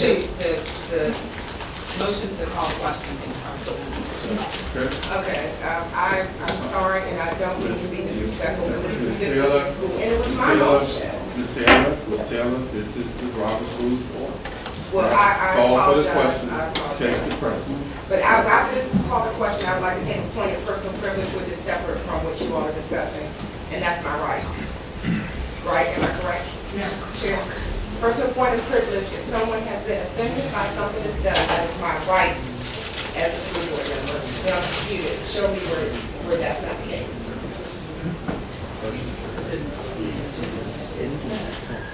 Personal point of privilege has nothing to do with the agenda. Then it comes Then show me the record, and then It comes after the business of the meeting. I don't think so. Show me where that is. There's a motion on the floor. Ms. Taylor, there's a motion on the floor. I put the motion on the floor, and I have a comment that I would like to use my point of personal privilege. That is my right as a school board member. Are you denying me my right? No, you will be given your right Then that's what I would after like we to use. complete the agenda, because that's when That's that a will part come of back the in. agenda, Don Coleman, personal point of privilege. What does that mean? We have a motion on the floor to call the question. Okay, and I have a point of personal privilege. Let's see which one is priority. The motion to call the question takes priority. Can you show me that? Sure. Thank you.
For Robert's rules of order, the motion to call the question, always requires a second and requires a 2/3 vote, and is taken separately from and before the motion, the vote on the motion to which it's applied.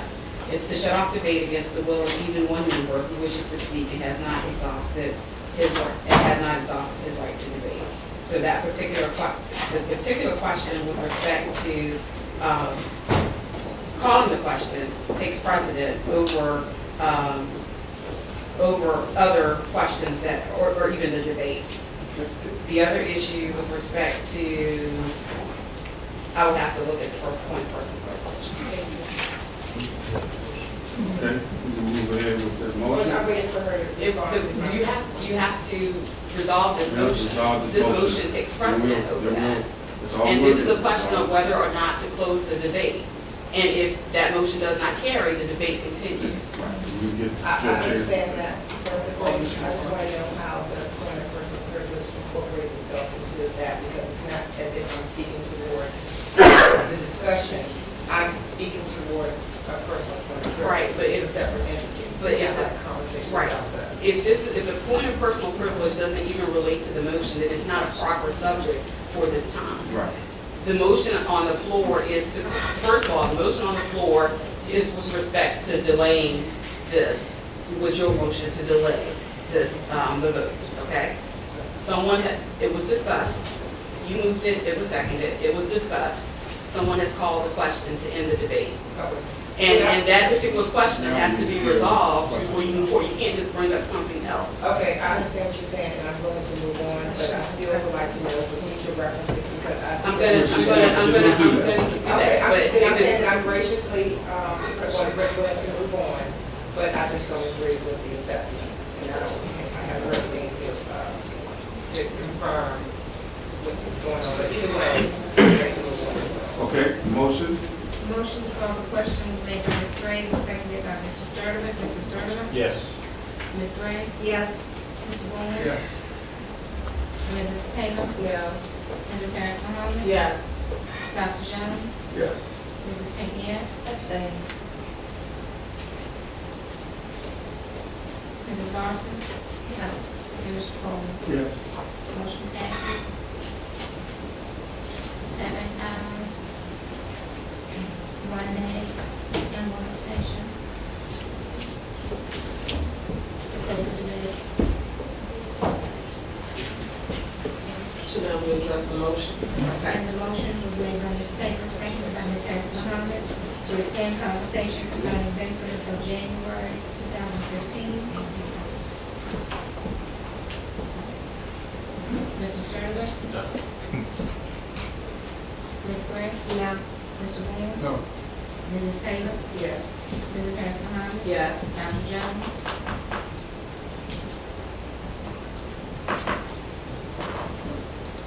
No. Mrs. Pinky Epps? Yes. Mrs. Larson? No. Mr. Coleman?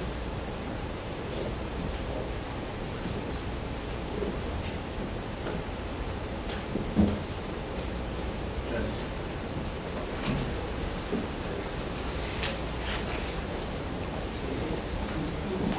Motion fails by 4.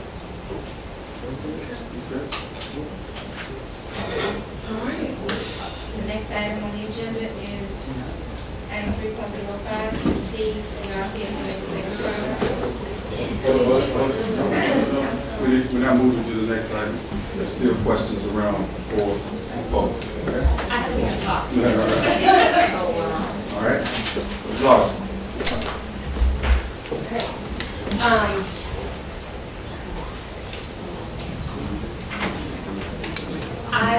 I would like to hear some more about the art scene and if administration, and I don't know, okay, I'm sorry. If administration could speak to a couple different ways the admissions would look like, what admissions would look like for that school.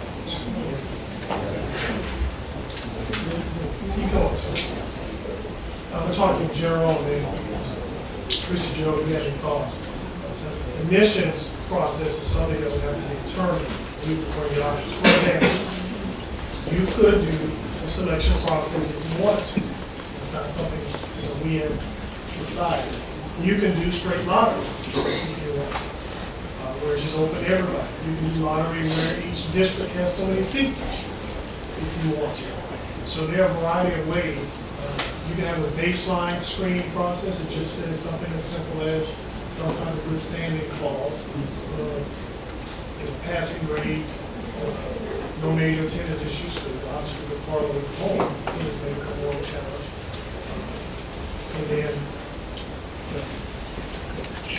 that becomes the ultimate pool. You can also try to make the school look like the population that you're trying to serve in that community. That is a touchy one though, because you have to be mindful of federal regulations and other things. So it's pretty wide open. There is no definitive, it's just up to the board's choice of how you proceed. The good thing about the art integration piece is that, like you said, everybody is eligible. You don't have to come with any experience. If you're going into one of the music programs, you play violin or trumpet, you would go into a band class, but we would offer the beginning level in all of the arts areas. So if you wouldn't have to come with any experience. Okay, follow up, Ms. Martin. Okay, so, I mean, do you all see this as we would need to expand the Benford district? Or let's assume, okay, we have the Benford district as is right now. We know there's not enough students in there to populate the school, correct? So and I guess I'm looking for some guidance. Do we leave it like that? Do we make it bigger? Do we leave it like that and have the school be 50 open enrollment, 50 zone, you know? Do you guys have any thoughts on that?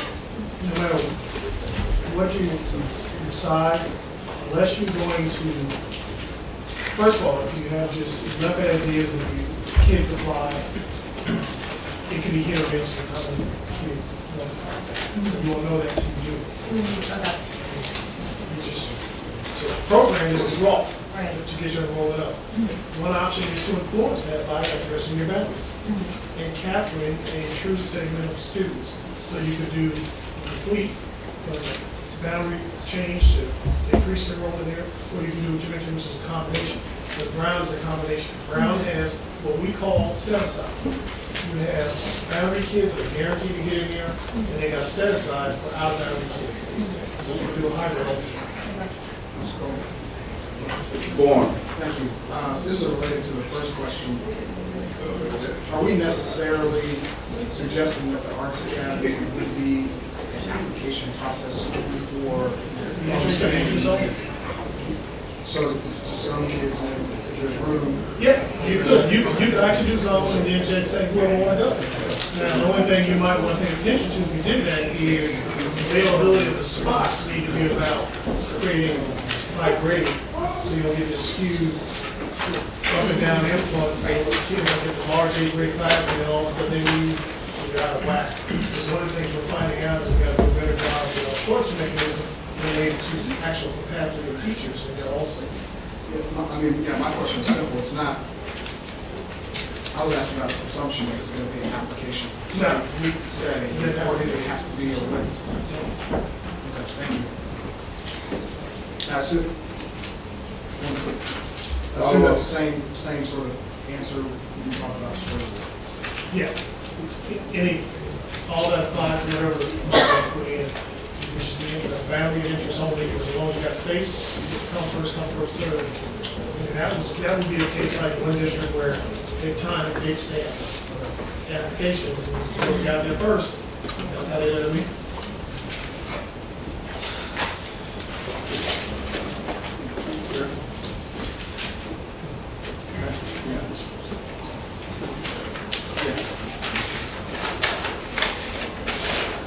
All right. Okay, attorney has clarity on the point of privilege question. Robert's rule says that if a present situation is affecting a right or privilege of the assembly or of an individual member, and it lists examples, a member can raise a question of privilege, which permits him to interrupt any business to state the urgent request or motion. It has to be in a motion form, and then the chair makes a ruling as to whether it's admitted as a question of privilege and whether it requires consideration before the pending business is resumed.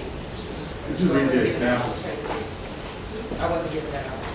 Could you read the I mean, if you wish to state it now, that you can. What is a new point now? I just wanted to say that if I bring something to your attention is because I'm already aware of what I'm speaking about before I present it to you. So for future references, if you can take what I said a little bit more seriously. Well, I was trying to research I'm just it saying at the time. just for across the board, I mean, take what I'm saying seriously because this is, again, a 5th district issue.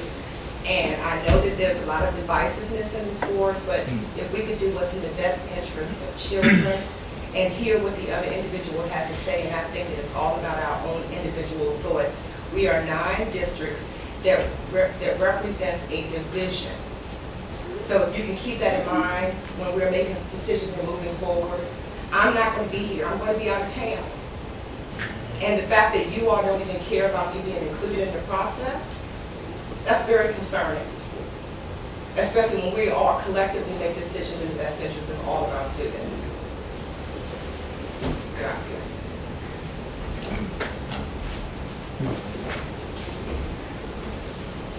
On this item of Benford Middle School recommendations, any other questions? Is there budget projections or information regarding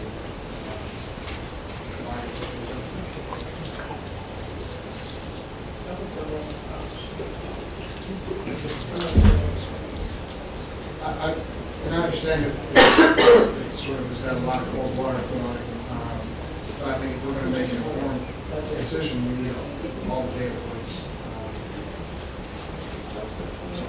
We don't, but I can have something set up.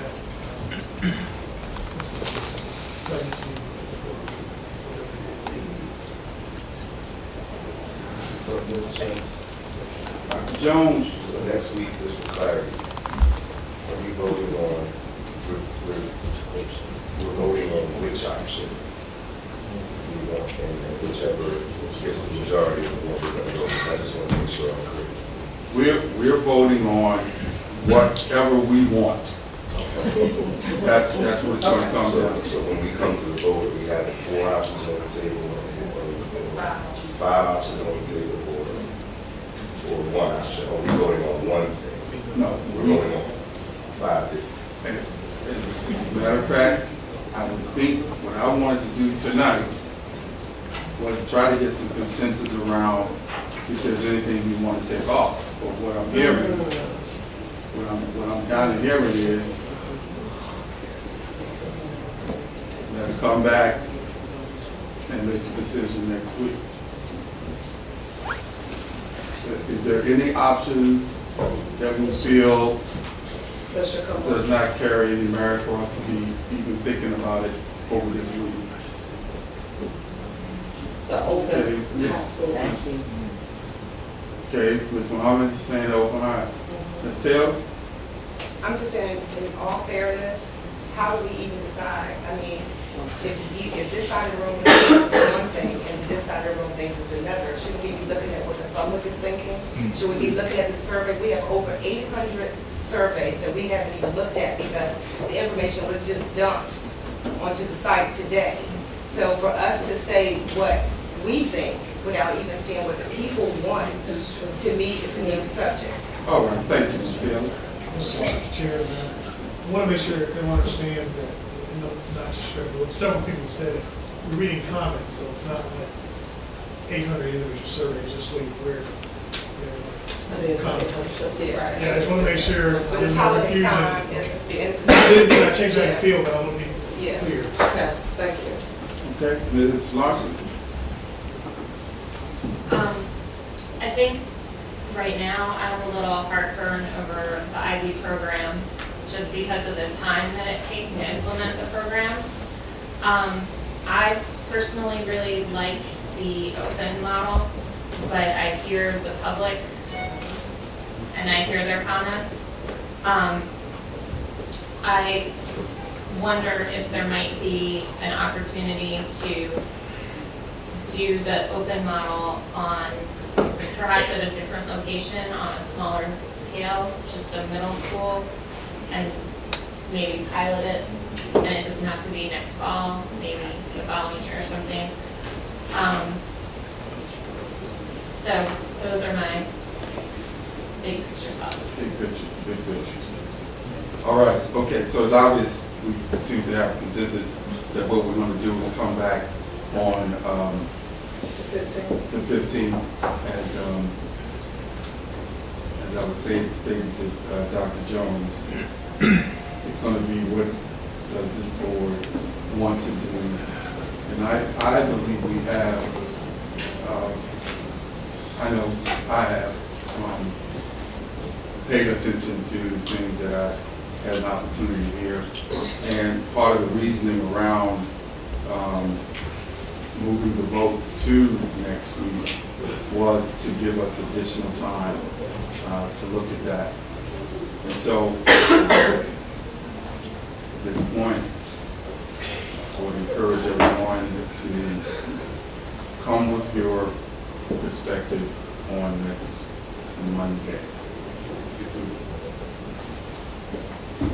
Okay. Madam Clerk. The next item is 3.05, receive RPS as legislative priorities.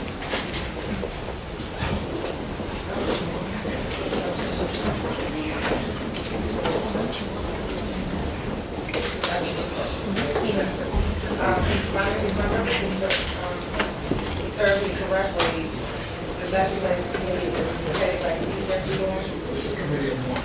Okay, is that possible? Can we do a committee of one? I haven't met with myself. But you still exist in that? Sure. Okay. I guess so. Is that a practice that we can implement?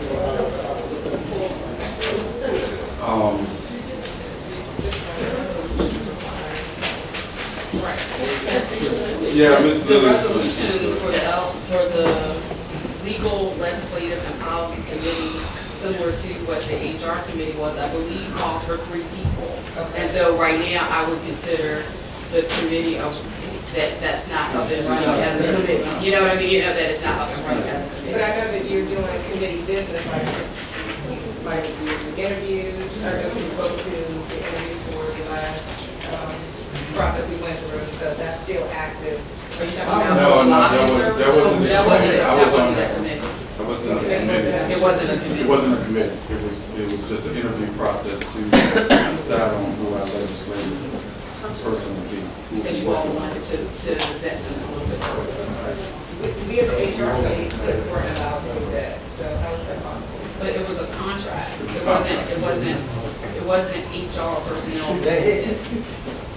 You know what I mean? It was a contract that you all, through the procurement process, went through to secure your lobbyists.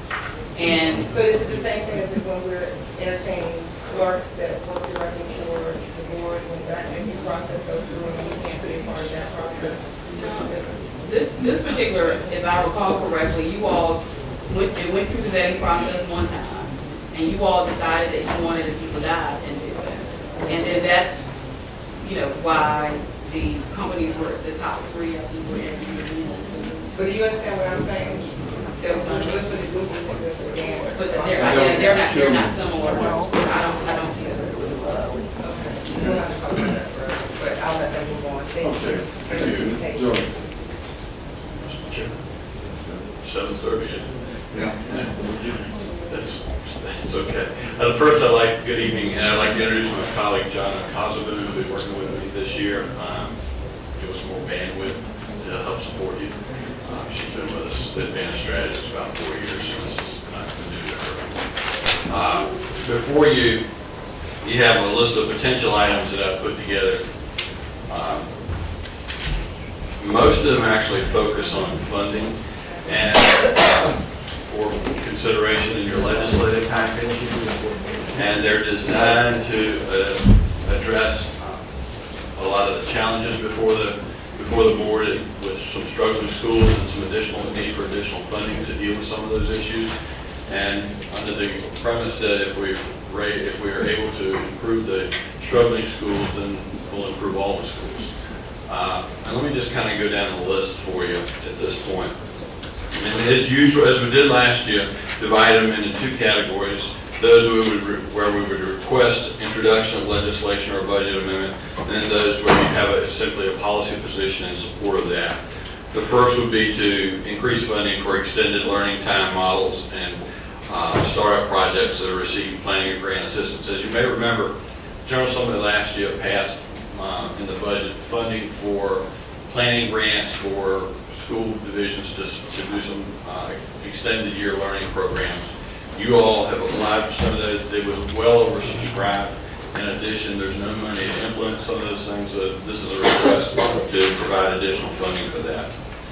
The second would be to provide state funding to financially reward principals who attain a principle of distinction endorsement. And it would be set up similar to the funding bonuses that are provided to teachers who earn the national board certification. The next one would be ask for increased funding for the state strategic compensation grants. This is additional state funding that's used to provide pay incentives to effective teachers and principals and to target hard to staff or low performing schools. And the last item that we would ask for legislation on would be to provide a state tax credit for employers who hire high school students in an apprenticeship program established through guidelines by DOE for their high school to work partnership program. This is one area you guys would probably be out in front, because since the high school to work partnerships program was established in statute, the state board has not really done a lot with it. And this would put some meat on those bones. And essentially what you would do is you'd have an employer who would hire a kid, might be somebody at technical schools, a welder, and you put them in an apprentice program. He gets paid a salary wise going to school, and the employer gets to get a tax credit for it. It's in furtherance of your CTE program. Under the items that we would list where you ask legislators to support policy or budget amendments would be to amend the wealth indices for the local composite index, which, as you know, is the ability to pay that's defined in the Appropriations Act. And what we would support changing would be changing the measure of of income from gross or aggregate income to total to median adjusted gross income. And let me tell you why it's important. In Richmond, you have a small number of very wealthy people and a lot of people who are really poor.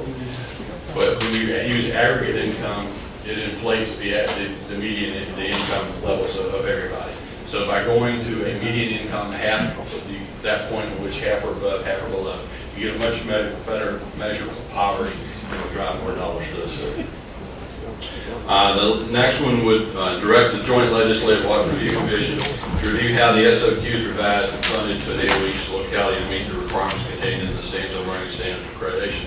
We give the shorthand version there would be to have JLARC look at what does it cost to meet the SOQ, because right now the SOQ is, as you all know, is a minimum standard, and most school divisions are making an effort far above the minimum standard. So let's look at what the effort that is actually being devoted to it, what is required, and then what is the actual cost. The state has been carving out things that they perceive to be part of the actual cost over the years, and then let's look at how we fund it.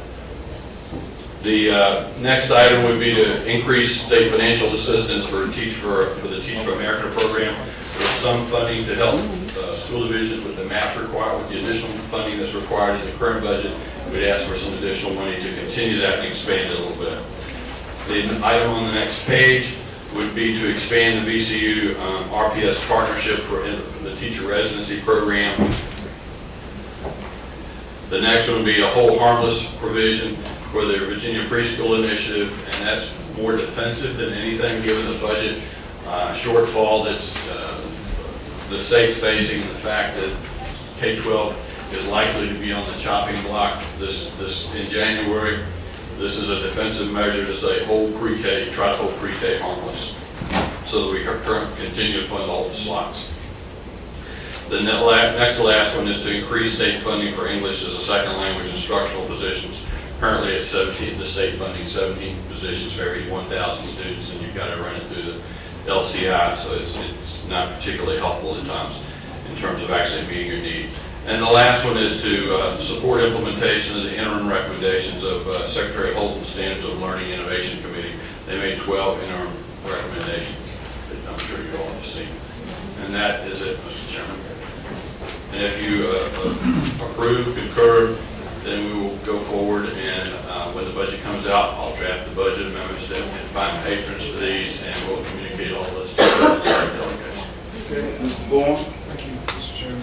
Mr. Jordan, recently the SOL committee, which I'm pleased to serve on, put some interim recommendations out for innovations, and I know Ms. Harris, Muhammad and I have had several conversations about just the committee and the work. You know, she's giving me great feedback that I passed on. But are those as a package something that we should just stamp support on, you know, or? This is the last item. Oh, I'm sorry. My eyes are. Long day. Thank you. Okay. All right. Thank you, Mr. Jordan, and welcome again. John. Thank you. Welcome. Thank you. Okay. Ms. Larson. So do you need Need a some motion? some motion or vote of consensus to move forward with these. I move that we accept the recommendations from our legislative Liaison. liaison, let's say auditor. That's it? That was my motion? Second. Thank you. Do we have consensus? Yes. Yes. Mr. Glenn, you good? Okay. I make a motion that we accept the legislative recommendations. And Ms.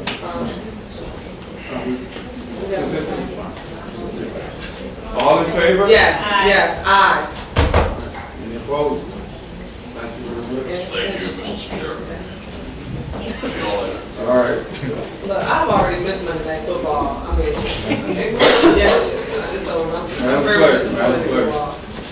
The next item is 3.06, receive for action, human resources action. No issues. School Board Chairman, Mr. Coleman, Vice Chair, Ms. Larson, School Board members, good evening. I bring for you the School Board agenda, HR actions for approval, include the termination of 1 employee, the nomination of 16 employees, the change of contract of 12 employees, and the transfer of 2 employees. HR actions for information include the resignation of 6 employees, the retirement of 3 employees, the furlough of 2 employees, and the returning of leave of 5 employees. I move that we accept the HR recommendation. And second. Mr. Sturman, or Mr. Sturman, second.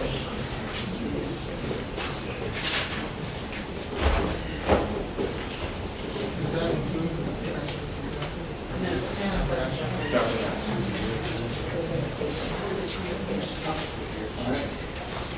All in favor? Aye. All opposed? Any abstentions? Thank you. The next item is 3.07, to receive budget transfers. Those transfers will be in the packet for your review.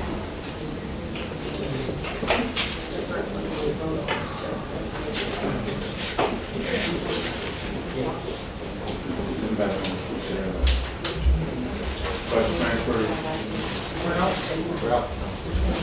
transfer. For informational purposes, yeah. We don't, Do you have any questions? oh, no, we're good. We're good. Thank you. Thank you. Thank you. That's the first. Record that now. Okay, I am. I'll guarantee next week. The next item is 3.08, receive school board travel and district activity requests. They've been distributed to you for your review. Mr. Coleman, as district executive, would like to have on December 13th at Fairfield for, he's estimating a $500 cost. I was gonna ask that same question. Yes, sure. Okay, good. Ms. Larson is requesting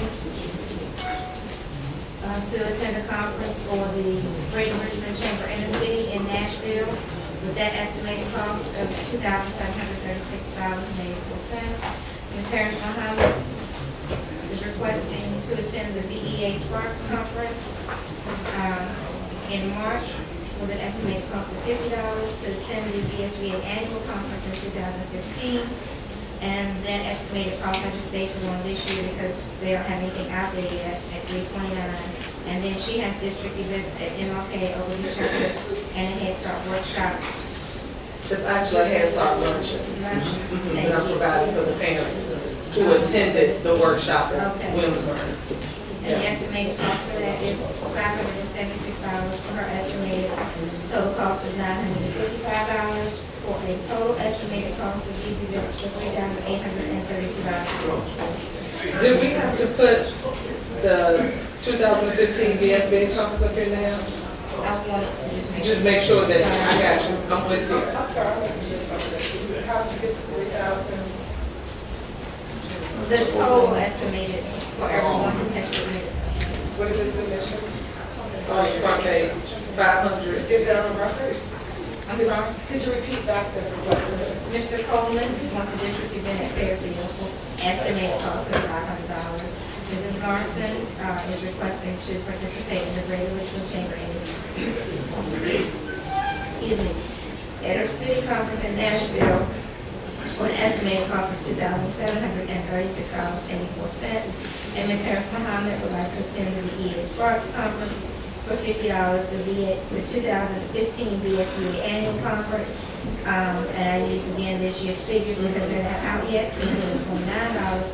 And Ms. Harris Muhammad has district events at MLK, Overly Shepherd, and a Head Start luncheon for an estimated cost of $576. Thank you. You're welcome. Yes, ma'am. May I ask to amend this and add a request this evening? I need some comment. I apologize. I was going to try to do it on my own, but it looks like I need some professional assistance with it. It's only $125. Colleagues, It's fine with me? Works for you. We got consensus. Barbara? Caesar? Karen?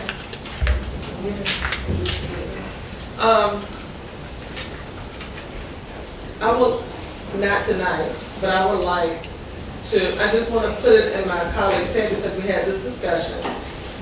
Possibly, I want you all to think about, the next couple of weeks, I would like to add back to the table, me attending the NSBA conference in March of 2015. We have some time for that discussion, but I wanted to share that with you all now. Is that okay? thank you. We're good? Good. Mr. Sertivant? We're good? Talk about it? To think about it and talk about it in person. Okay, we're good. Mr. Ball, good. Mr. Gray, we're good.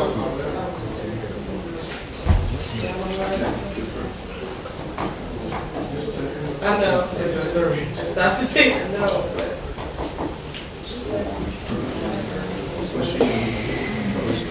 What? I want to bring it back. I'm giving them hand notice and I'm bringing it back.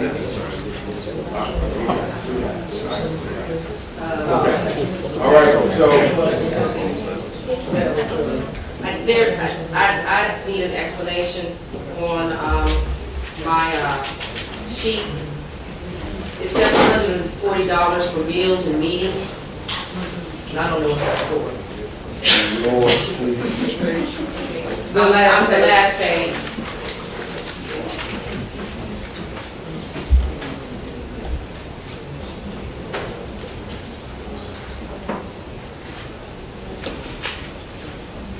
Ms. Pena, these were printed out for us from the budget, and that $140 is possibly for being that you received in the virtual conference. Now, I have to double check that. Yes, I need to reflect, I need that corrected. I want to know exactly what that is for. You want to correct it, or you want to know what it's for? Because- You want an explanation, right? You want an Yeah, I would like an explanation. Right, if necessary, I want to hear, Yes, I'd like an explanation and correct it if necessary. there we go. Thank you. All right, thank you very much. And can I just Okay. itemize with,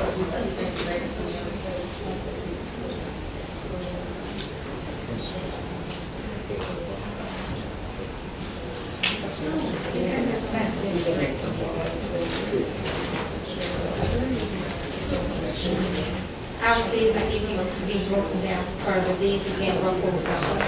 okay. Okay, colleagues, we need a motion. I move that we accept the travel request by our school board colleagues as presented, And district activity. and district activities as presented. Second, You would like to pull out number 1, is that what you're saying, Mr. Moore? roll call. Don't worry about Mr. it. Sturman? Yes. Mr. Grant? No. Mr. Moore? Yes. Mrs. Taylor? Yes. Mrs. Harris Kahana? Yes. Dr. Jones? Yes. Mrs. Pinkett? Yes. Mrs. Larson? Yes. Mr. Cole? Yes, Motion passes 8. very much. The next item is We're gonna find out. is it personnel? Says additional disciplinary matters. Is it pursuing, is this what's up here? No, it's not. Ladies and gentlemen, going into closed session. Got all the things. Just tell them to check it out, like I said, that's all.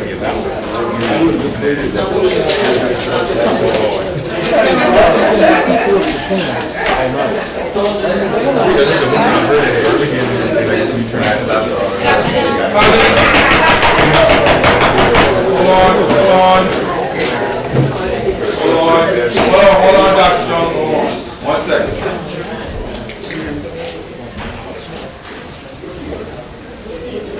Hold on 1 second. The superintendent would like to introduce someone that Thank you. had not introduced. Candace Hunter, new chief of staff, just started today. Relocated from Miami, Florida. Welcome. All right. Get to know us. I will.